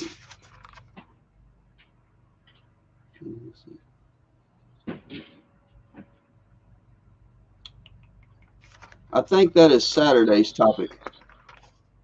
No, it's Sunday's topic. Soulful. Sometimes life is about taking a risk. Everything you dream, everything for a dream no one can see but you. So take the risk and dream big. If you fail, at least you can say you tried. But if you succeed, so go for it. So I just gave y'all a preview of Sunday's message, Sunday's video. I think your microphone's getting fancier every time, Trent, too. You think so? I think you're upgrading constantly. You must. I am. I'm always trying to get better. Always trying to outdo what I done last time. So all my good stuff's right next to where my wife's sleeping, so I can't use any of the good stuff. I'm on the old laptop with its built-in crap. Yeah, yeah. Well, the Yeti that I've got, for some reason, it's got a muffle sound to it. So I ended up taking it off, and this right here, I paid $1 for this microphone at a yard sale. Okay, and I got in here for about 4 hours the other day after that video that I made, and you said you needed a new mic. Then I got on here and I was going through all my microphones, and I've got probably 15, 20 microphones, and I set them up, and I would go through them and try to figure out which one sounded the best, and I would record the video, and then I'd go back and listen to it. And so this is the best microphone that I have. Like I said, my Blue Yeti, it's got a muffle sound to it, and that's the one that I was using whenever I made that video that you said I needed a new microphone on. Yeah, video should always be second to audio. Like, that's the thing you need to get right first. Then you can work on getting a nice 4K picture, which this clearly is not, but get that audio right first if you're going to be hosting on YouTube, and then go from there, and then look at sharpening your picture and getting your lighting right and all that. But sounding good is the first goal. Yeah, absolutely. Well, that's all my equipment, like the Logitech webcam that I have that I'm using now. This one, it's a $80 webcam, and the problem I have is I enjoy spending money. I just don't enjoy spending a lot of money all at once. So 9 times out of 10, if I go to yard sales, the most I spend is $5 on something. So, and I may buy 35 items, but I'm not going to pay no more than $5 per item. So I just, call me cheap, call me whatever you want to call me. But whenever it comes to like dropping large amounts of money, it's just not in my vocabulary. I can't really do it that well. So upgrading my equipment is really hard for me because I don't like dropping that kind of cash. So how did you go when you were buying like a wedding ring for the missus? I only gave $200 for my wife's wedding ring, and That's the one she wanted. It's the one she picked out. She's a lot like me. We are coupon shoppers. We are thrift shoppers by heart. And whenever we went and I asked her, I said, which wedding ring would you like? Because I bought her a little ring to start off with, to propose with. And I said, in order for you to get a ring, I said, I'm not going to spend any more than I have to, but I want you to be happy with whatever it is that you get. So if you find a $10 ring or you find a $3,500 ring, whatever you want is whatever I'll buy. And so she went and we found this little ring. I mean, it's got like a whole bunch of diamonds and it's decent size, and it was $200. And she said, that's the one I want. I said, are you sure? And she said, yeah. So I said, okay. So like I say, my wife's wedding ring. And the reason that she chose that ring is because it's pretty, it's real, it's got the diamonds and everything in it, but she is more money minded than a lot of people. And she said, why would I go out and spend $3,500 on a ring whenever it's the symbol of the ring, and it's saying that, you know, I know that you married me or I married you. And she said, and that extra money that we spent on the ring, we could make a car note with, or we could pay the electric bill with, or we could save it up and go on vacation with, or whatever. And she's like that. And it's fantastic because she has saved us so much money over the years. And that's what in Friends, when they were going to have the big wedding and all that, and that was always Monica's dream. And then she says the line of, actually, no, let's have a small wedding because I don't want a good wedding. I want a good marriage. Right. Absolutely. So they put the money towards the house instead. So yeah, you know, it's the wedding and all that's just one day. Whereas the money could be better used. Yeah, that's right. Absolutely. But R1J1 says, I think 4K is way overboard for reselling. Too much resource hog as well. Unless you're doing cinematic vids or super detailed movements, 1080 is fine. Just my 2 cents. And that's right. That's the way I see it too. There's no sense in going out and buying a $3,000 camera whenever this $80 camera does almost just as good a job. And I mean, like, I can't see going out forking that kind of money on. Now, I will probably go buy me another microphone, and I will probably pay pretty good money for it, because I'm trying to get into doing the podcasting and everything like that too. And podcasts, you don't even see me. It's just audio. And so I want to be able to talk clearly and everybody understand what I'm saying. And so I will probably upgrade my mic. But right now, this dollar microphone is kicking butt and taking names, man. Hello, Jessica. She's from Louisiana. Hello, hello, welcome. Have you tried doing, or do you download the Logitech G Hub app for your computer for your Logitech camera? I didn't have to do anything. All I did is just plug it in. Right.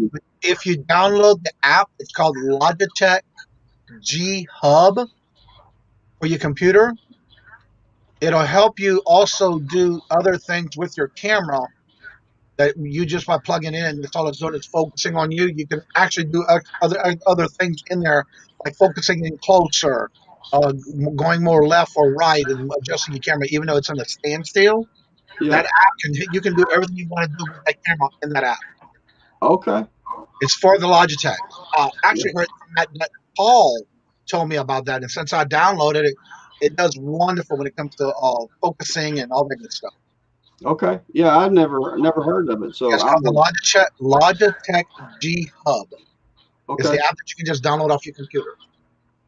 Okay. And then basically, when you go on, it'll actually do all your focusing. You can change the angles and everything with it through the hub. Okay. I found that out through Paul. He's the one who told me about it. Tommy has a question. Let me wait till he gets up here.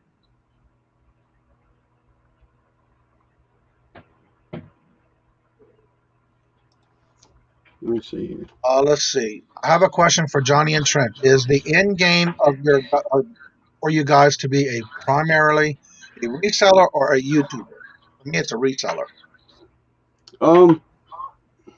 My chopped liver over here. Honestly, I like both. My end game is to keep reselling and to go watch some of my videos. Like, I'm not too bad. Like, I've stopped doing it, but some of my videos are Yeah. Yeah, they're pretty funny. They're good. But yeah, to answer its question, that's what I want to do. I want to keep reselling because I enjoy it and it makes me pretty good money. And but on the side, I also love making the YouTube videos. So why not do both? Right. So, What about you, Nate? The reselling, like as soon as I could get back on eBay, that's why I quit my really, really bad job, because I could finally, resell again. So I think I'll always resell and all that. I never see YouTube as being a big thing and all that. I just like to entertain. Even a moderate audience would be fun. It's just finding a way to do that. Right. yeah. And that's like right now, I have so much fun getting on YouTube and visiting with people. And that's like with this morning show.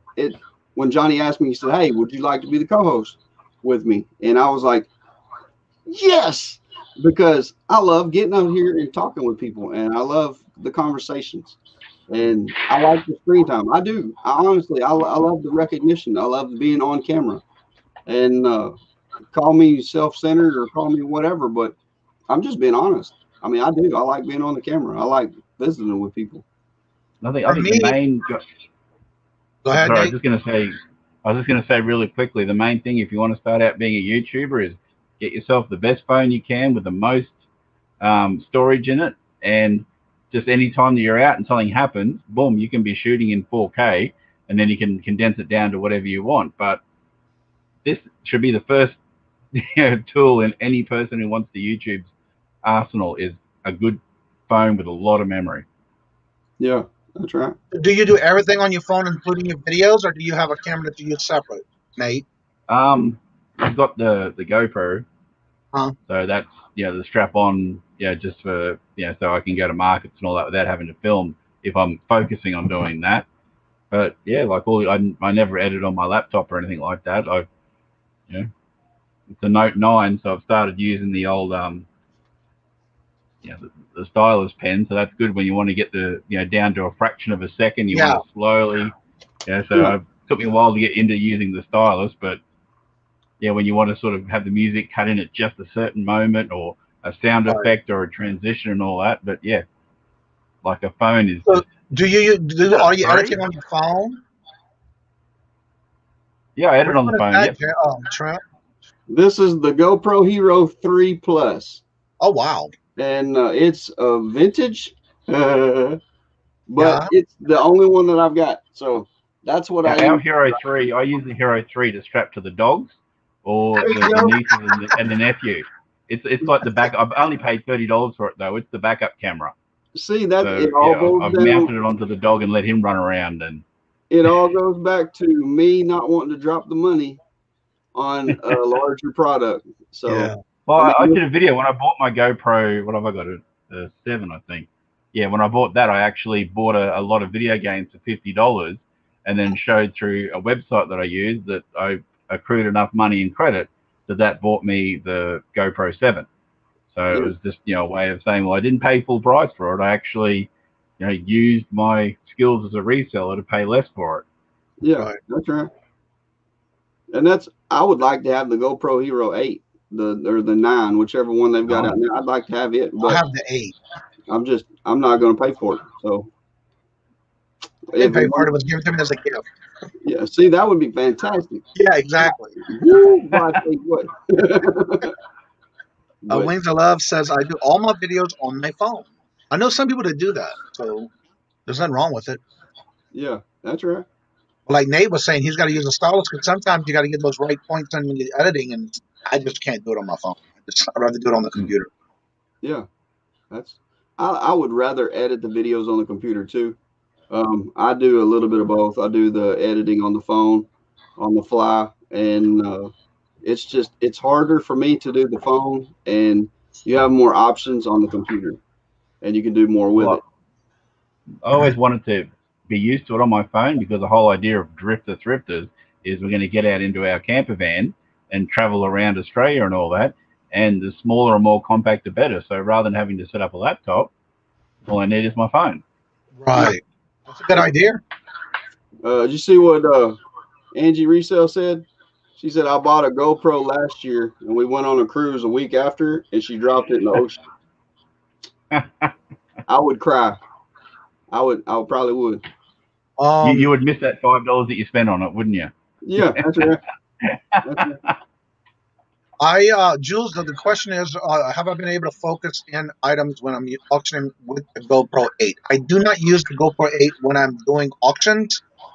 I actually use the Logitech, and it has an automatic focus when I'm doing something and showing something in the auction. No matter what it may be, when I'm doing this, what happens is when you go to focus, the closer you get to it, it automatically focuses. But I have it set up on the app that way. But to do that, you have to make sure you get all the way in first, let it focus, and pull it back a little bit. But that's what I actually use the Logitech. I haven't. If I can do it on the GoPro, I haven't. I don't know how. Still learning a lot of stuff with the GoPro. It's amazing, but yeah, I don't use the GoPro when I'm doing auctions. I am looking into getting another type of way of doing that, but like on the side for other items when I'm doing auctions for that reason. Yeah, that's right. I use Wings. What program do you use? I use Fimora 9 or Fimora 9. It just upgraded to 10, Yeah. and I like it because you can actually upgrade a lot. The pictures. I picture the end screen of the Titanic, except that it was a jack, not a GoPro. Yeah, that's right. Which model it is? Let me see again. I can tell you by looking at it. What is that? Oh yeah, your phone. Going that way. No, fucking. It's a C922 Pro Stream Webcam Logitech. What is that? C922. It's a terrible font. It's Pro just Stream. my editing app. The editing app I use is UCut Pro, and I've subscribed to it for life. I think it was like $23 and all that. So then UCut Pro. That's what I use. UCut Pro is what I use. Yeah, I was using Fimora on my phone, but the problem was whenever I uploaded the video, it would lag, and like I would be like this, and then you could hear the audio like 3 seconds later, and I got away from it and I went to UCut for the phone, and then on the computer I either use Fimora 9 or yeah, it's either 9 or 10. I'm not sure now. Or they just came up with the update. So if you upgraded your GoPro, the 9, they just released the 10 update. Okay. Yeah, it might be. Yeah, it is. I think it's the 10 now. Yeah.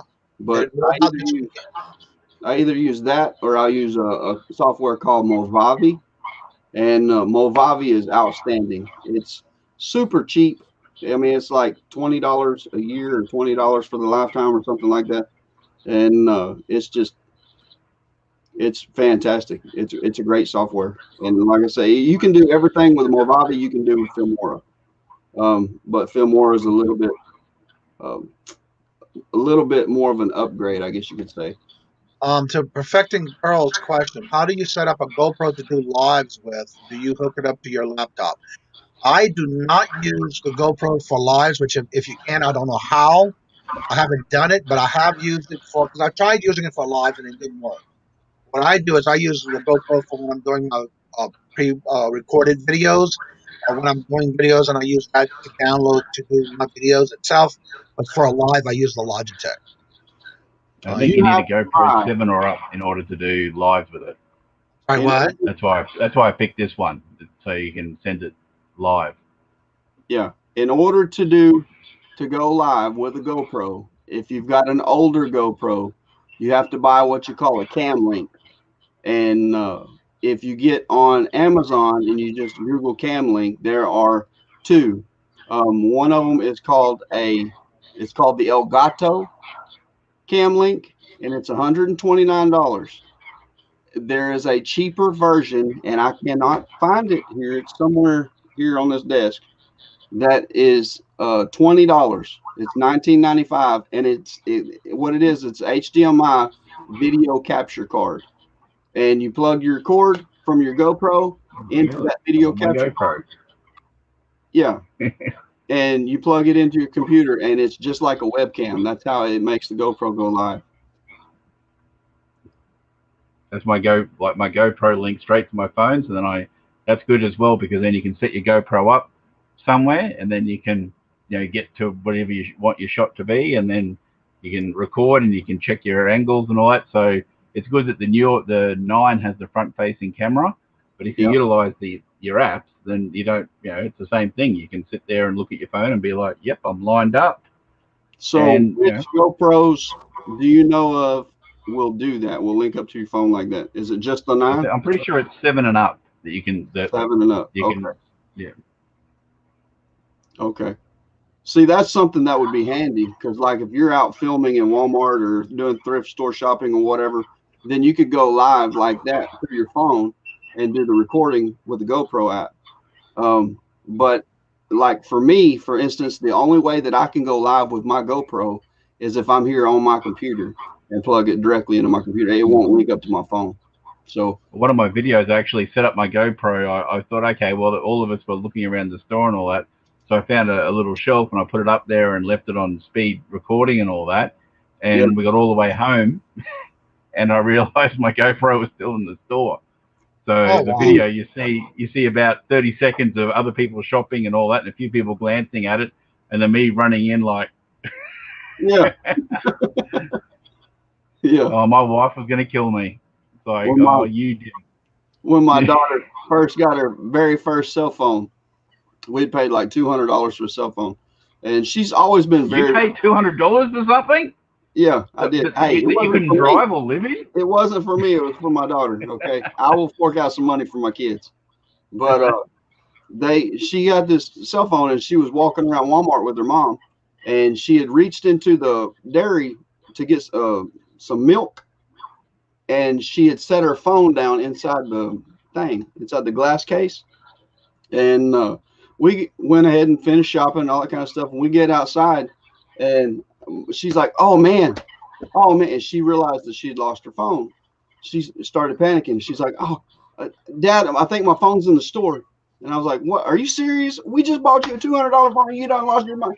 And I was like flipping out, and she said, yeah, she said, I'm so sorry. So here I am, I'm calling this phone, hoping somebody will find it and pick it up and be honest enough to give it back to us. And hello, Walmart freezer here. Yeah, exactly. And this older lady, she picks up the phone. She says, hello. And I was like, where are you at? And what part of the department store are you in? And she's like, who is this? I was like, this is the dad of the phone. And I'm trying to find the phone. And she goes, oh, thank God. And I was like, why? She said, I thought it was a little girl's phone, and I figured she'd been kidnapped and somebody just threw the phone down. Oh, my Lord Jesus. And I was like, ain't nobody kidnapped her. I said, I've got her with me, and I'm bringing her back to get that cell phone. So anyway, we did get the cell phone back, and she has not lost it since. And she's had a couple of people go from 0 to 100 very quickly. Like they see a phone and they think someone's been kidnapped. Yeah, like, that's exactly what she said. She said, that jump. But she said because it was a pink phone, and she said she knew it was a little girl's phone. And she said, I thought, somebody done kidnapped this poor little kid.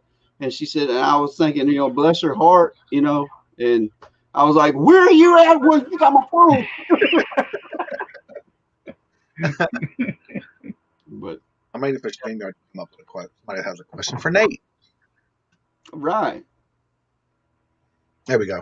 All right, Nate, you haven't had issues with focusing on your closer items with the GoPro 8. Reseller on the road has a lot of issues when he was showing items he was just bought kind of close.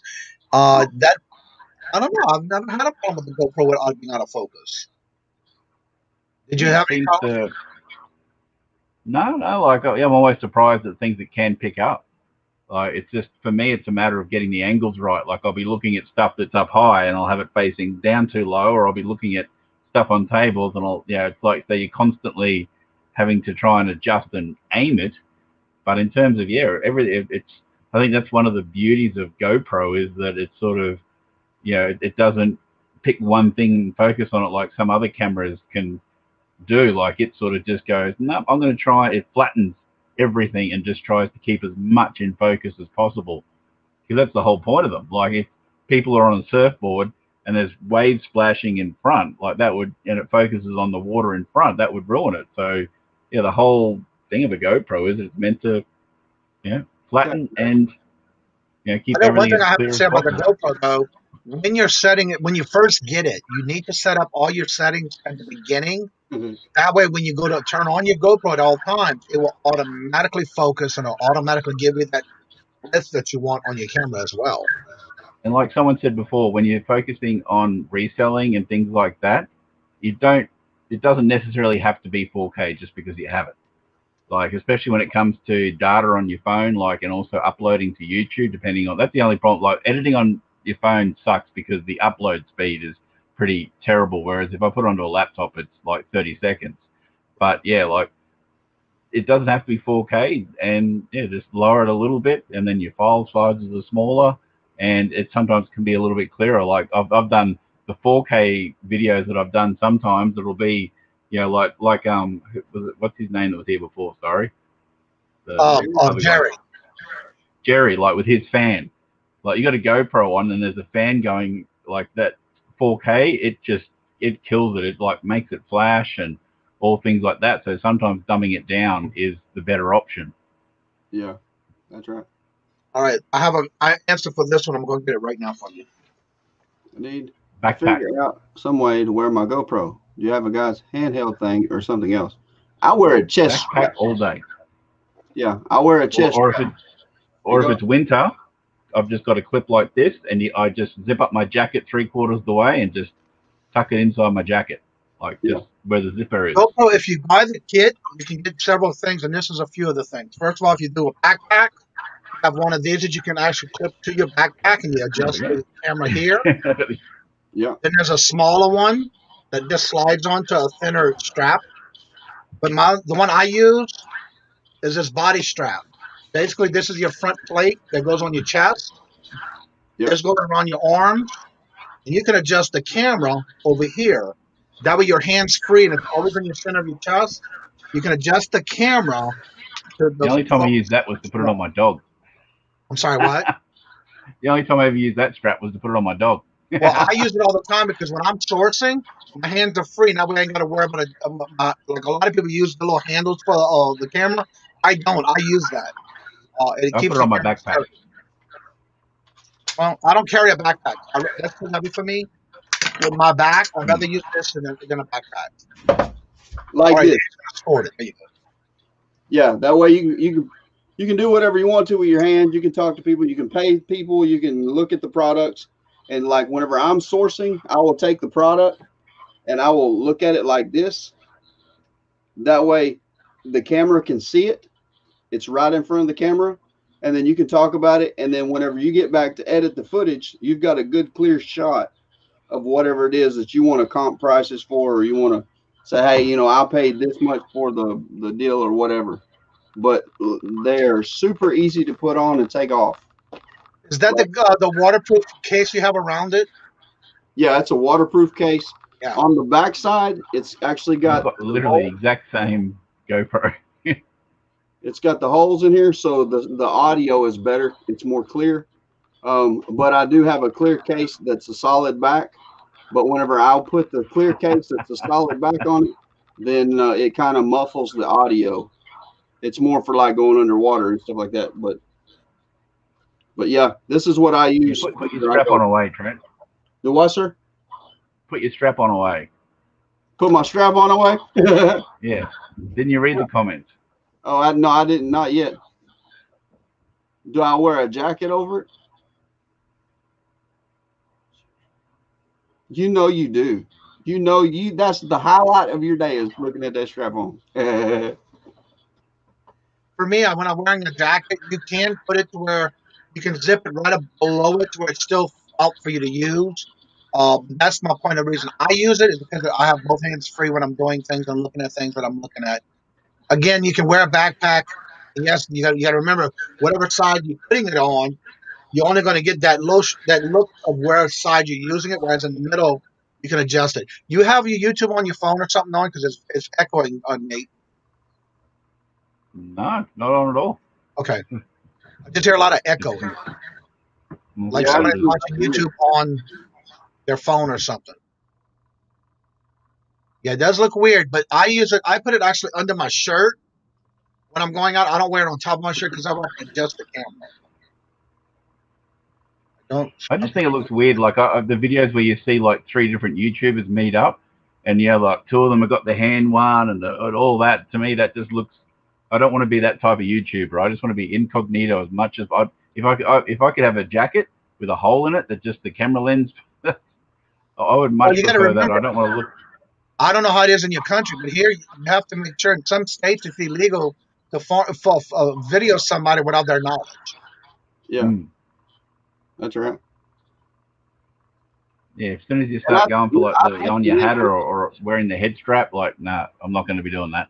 You're wearing the head strap? I got one of them too. I've got them all, but yeah, I want you. Is it me echoing too?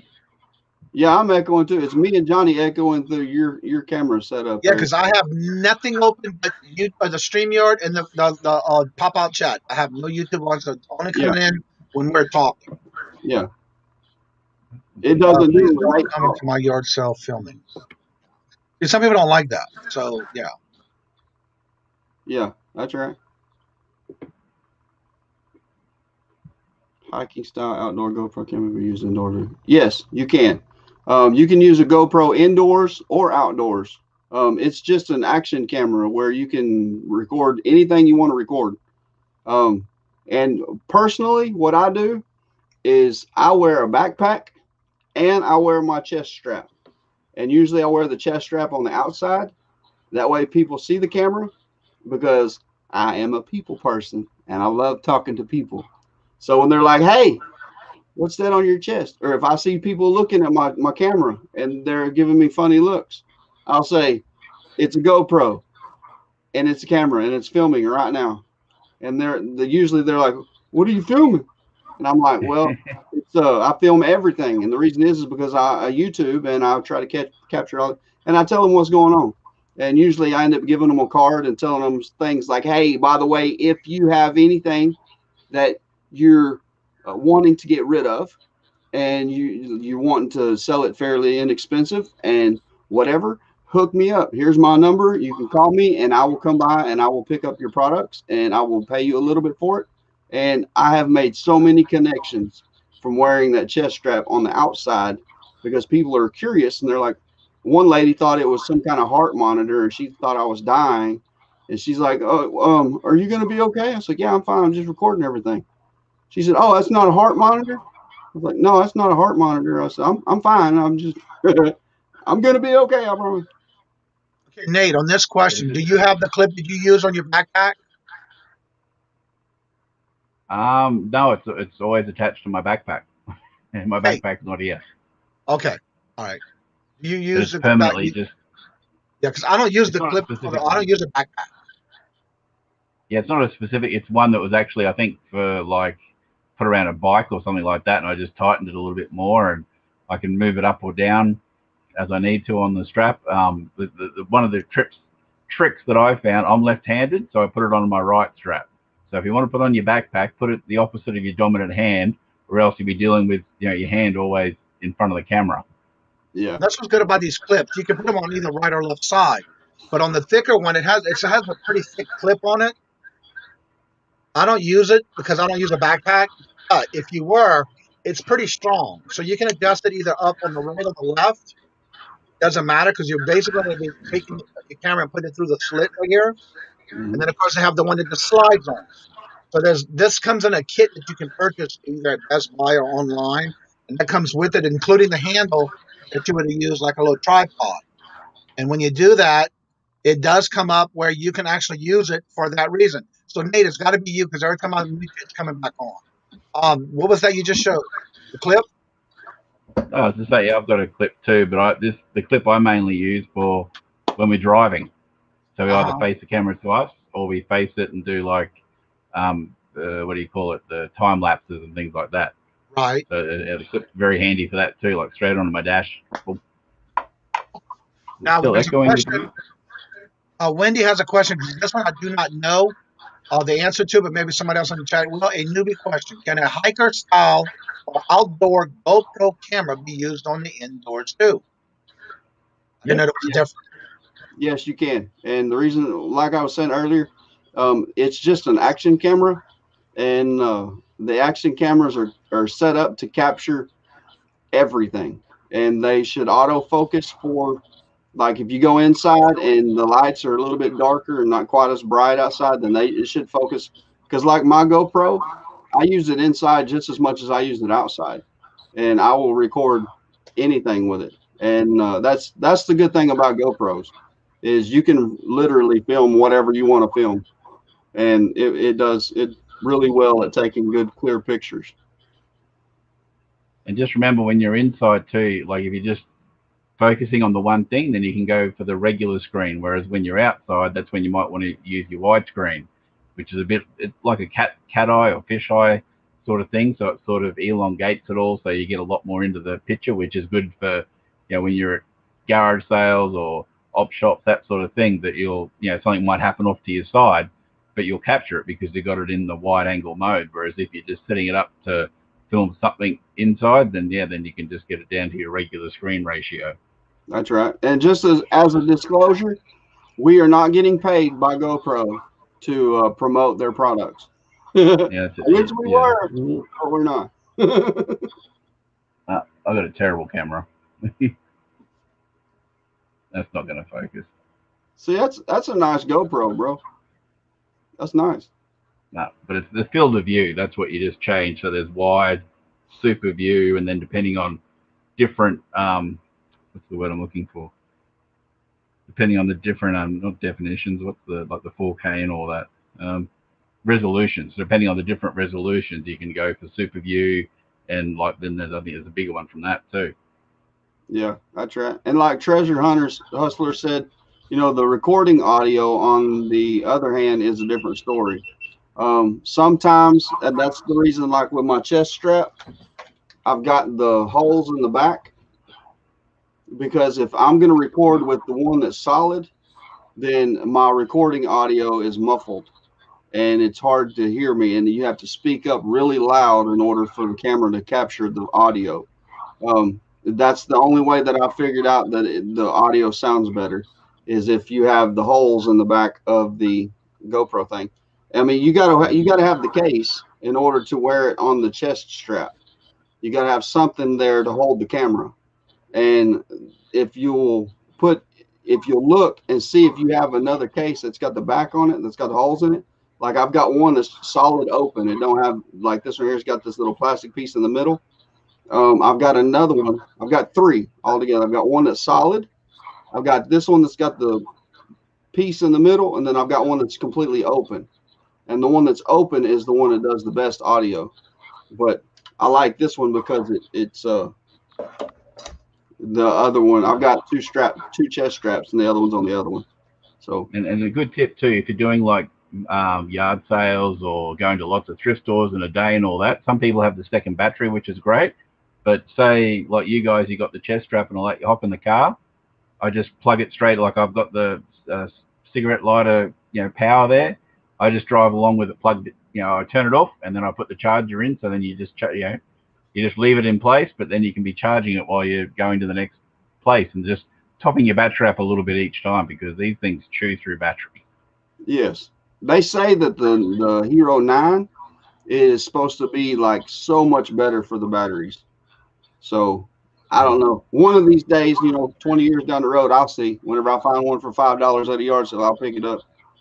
So for me, I'm gonna answer the question about the case you're using. I don't use it because right now with the new ones, I have no reason to use the waterproof one. I just strap that on without the case. I can do that with my camera on GoPro. Yep. On the case without on my strap, chest strap, without having to use that plastic container to cover it. Yeah. See, this is on this camera right here. It doesn't have an option.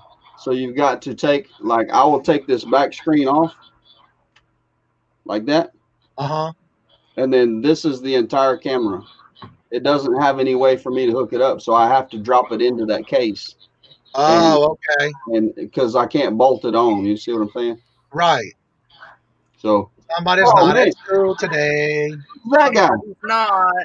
I ain't never seen that guy before. Are you okay today? Are you just taking the day off, or are you done for school today? Well, we got an early out because we're supposed to get 12 to 18 inches of snow within the next, like, ouch. What was in the next, like, 9-10 hours. Okay. And Rose's Closet has a good point. There's a lot of places you cannot bring a backpack to here in the States, especially with a lot of the Goodwills. They're not allowed to take backpacks in. That's right. That's right. A lot of the thrift stores, like I've been asked to leave before because I have my backpack on, and they'll say, "Hey, all due respect, we know you want to shop here, but you can't bring that backpack in here." And they just don't want people stealing stuff, and I get it. I mean, I'm like, okay, ain't no big deal. They talk about us Australians not having rights, like. Yeah. I've never ever had them up. I've never even checked my backpack when I leave. Never. Yeah. Like, Perfecting process, I guess I have to use different clips and etc. to guess the need to see what's there. Basically, what you want to do is see what works best for you. For me, I know that a lot of the YouTube creators use the handle, reach out like a selfie stick kind of thing. I don't like that because when I'm shopping or sourcing, I want to have my hands free to touch things and look at things. That way I can, when I'm showing it on the camera, have both hands available. And that's why I use a little bit more subtle. You're a little bit more subtle with a chest strap rather than carrying, Exactly. Big giant because after a while, you use around. one hand to carry it, then you got only one hand. And I see a lot of people struggling when they're looking at something. They're struggling with the camera in one hand and figuring around with the other hand. It's not easy. So that's why I don't use it. Well, with me, the reason I don't use the hand thing is because I shake too bad. And I can't, I'll be sitting there like this. And you got to drop the cash and upgrade your GoPro then, Trent. Get some image stabilization going there, brother. Yeah, maybe so. The GoPro 3 ain't got as much stabilization. No. Big difference. But yeah, I think Brandon must have heard me talk about Lego earlier. So I just popped in. What would be a good GoPro to get and not spend a whole lot of money?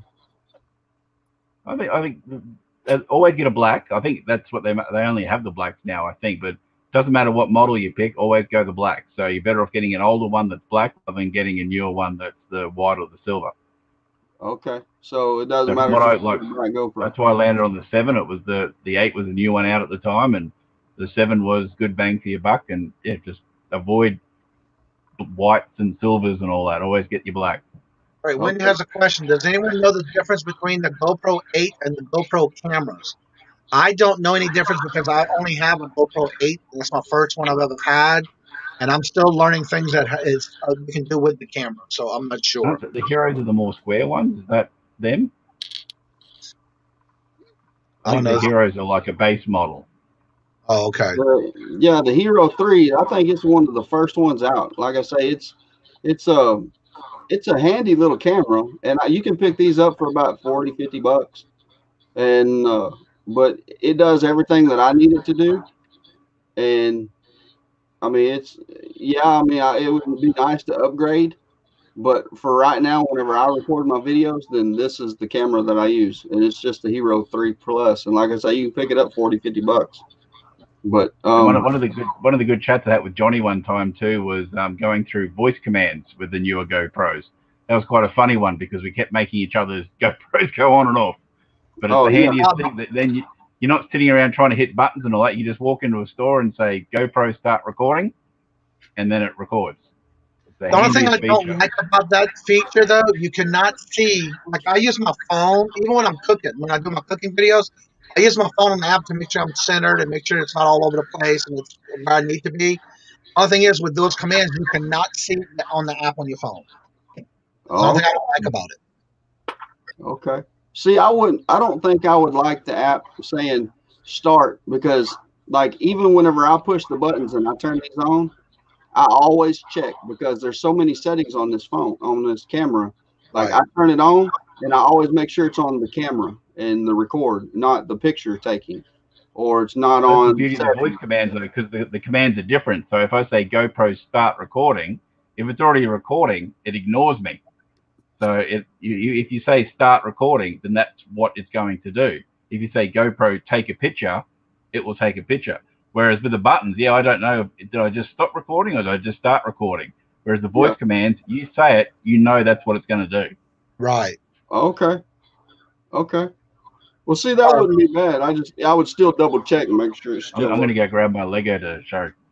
All right. Yeah. Tommy says, Trent, I have a 8-man action cam and love the video and audio quality. I have only paid $70 for it, and the GoPro does $7. Okay. It's an 8-man action cam. Let me write that down, and I will check them out. Brandon. Yeah. He's showing you his Lego collection. Woohoo. I bought a big box of like mixed ones.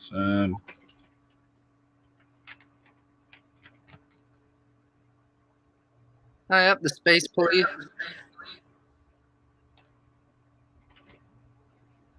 There's a lot of, they're just in pieces now. Like this is just the front page of this one. Mm-hmm. So that, I think they're all dated like the early mid 90s.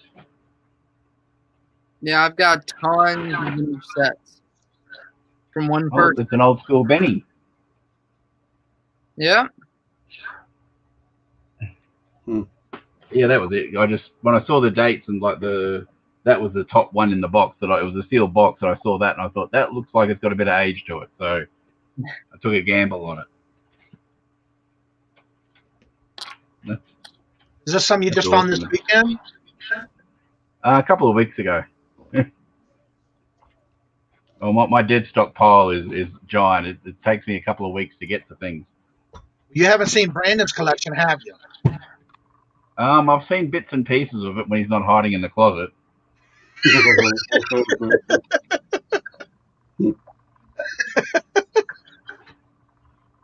Good one. Oh my God. Let's see. The GoPro 8 shows. Sorry, Brandon. IMO is the best. This was that same weekend at a garage sale. I bought this big box, and it's all. I asked Kat the nurse flipper. I said, "Does this sort of stuff count as ephemera?" But it's like all old, like music books and that sort of thing. Oh yeah. Basically, what I'm doing is sorting that stuff in the closet. Right. Amazing Grace. But I'll show you, like, it was $20 for this book, and I thought things like this, like the Seekers. Yeah.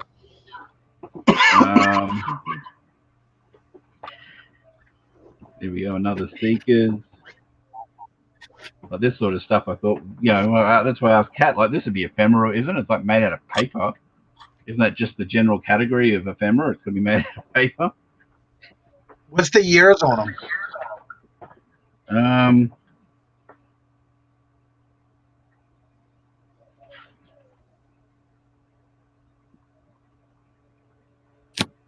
Come on, people, put a date somewhere.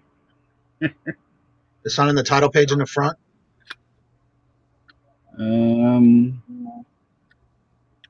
No. There's like all the publisher information and the address and all the places.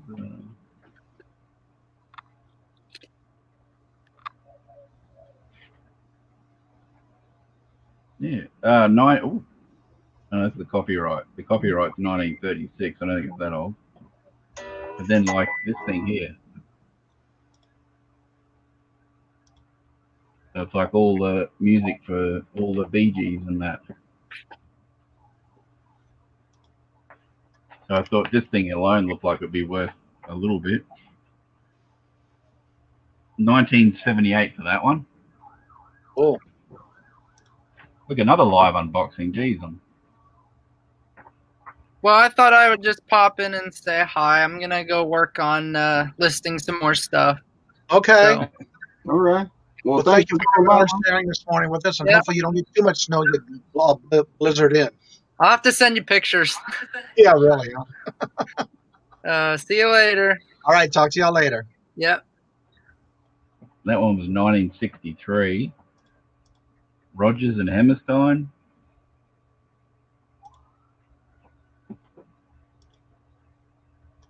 Jesus, old gems from Melody Land.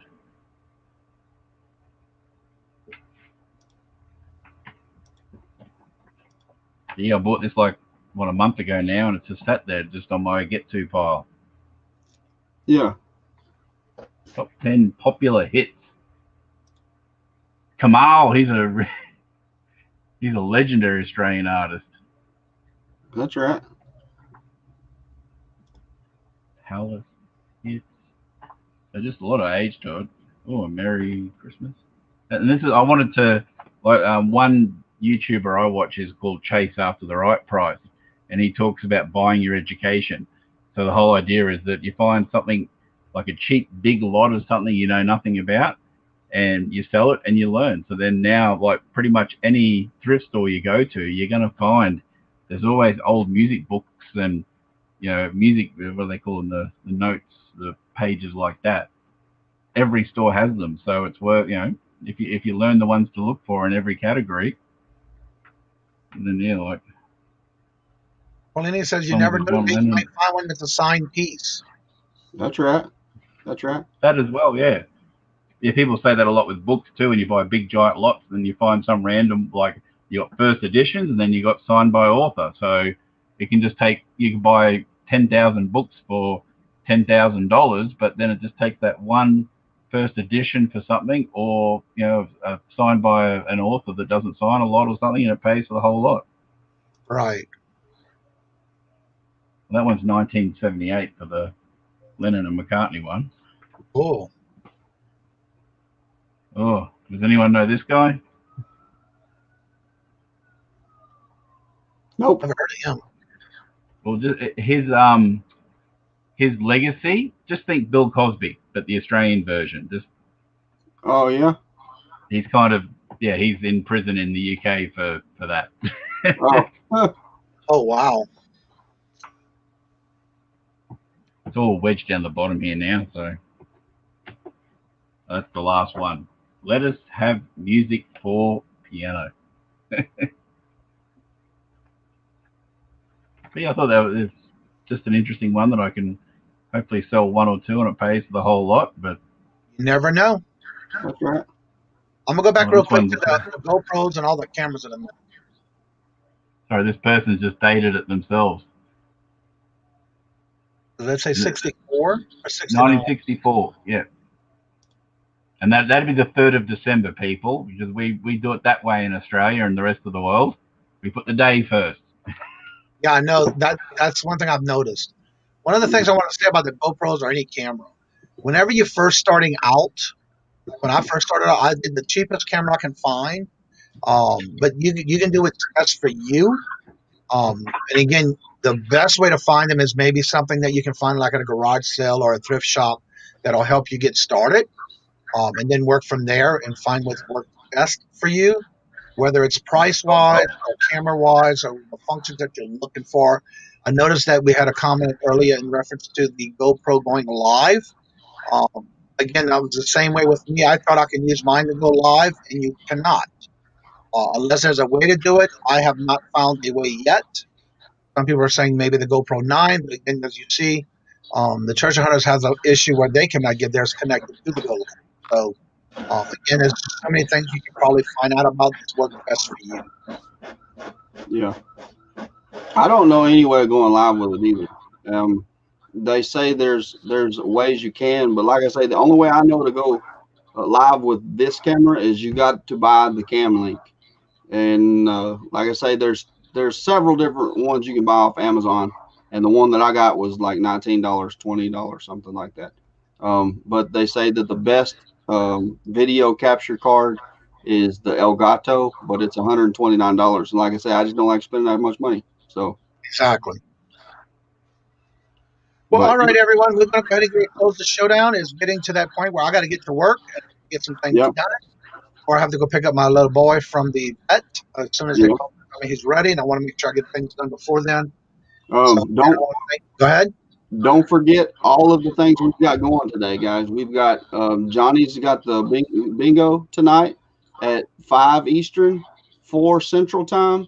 After he got his bingo goes off, then I've got a live that starts up on my channel at 5 Central, 6 Eastern, and Dana's got her stuff that starts at 5 Central, 6 Eastern, and yeah, guys, like I say, we've got a lot of stuff to do today. So if you get a chance, make sure you swing by Johnny's and play some bingo. Have fun, man. It's what it's all about. He gets in there and he has a lot of fun, and you won't regret it. You'll have a blast. And then once you get done with that, then swing over to my channel or go play more games with Dana. And anyway, we've got a lot of stuff going on today. Today's going to be a good day. So anyway, okay, Johnny, I'm sorry. That's all right. So everyone have a great day. And like I always say before we end every show, as I always close the show out with saying, love always, love is always free. Please be kind to one another until we meet into another chat. Have a blessed and fabulous day. Later. Bye, y'all.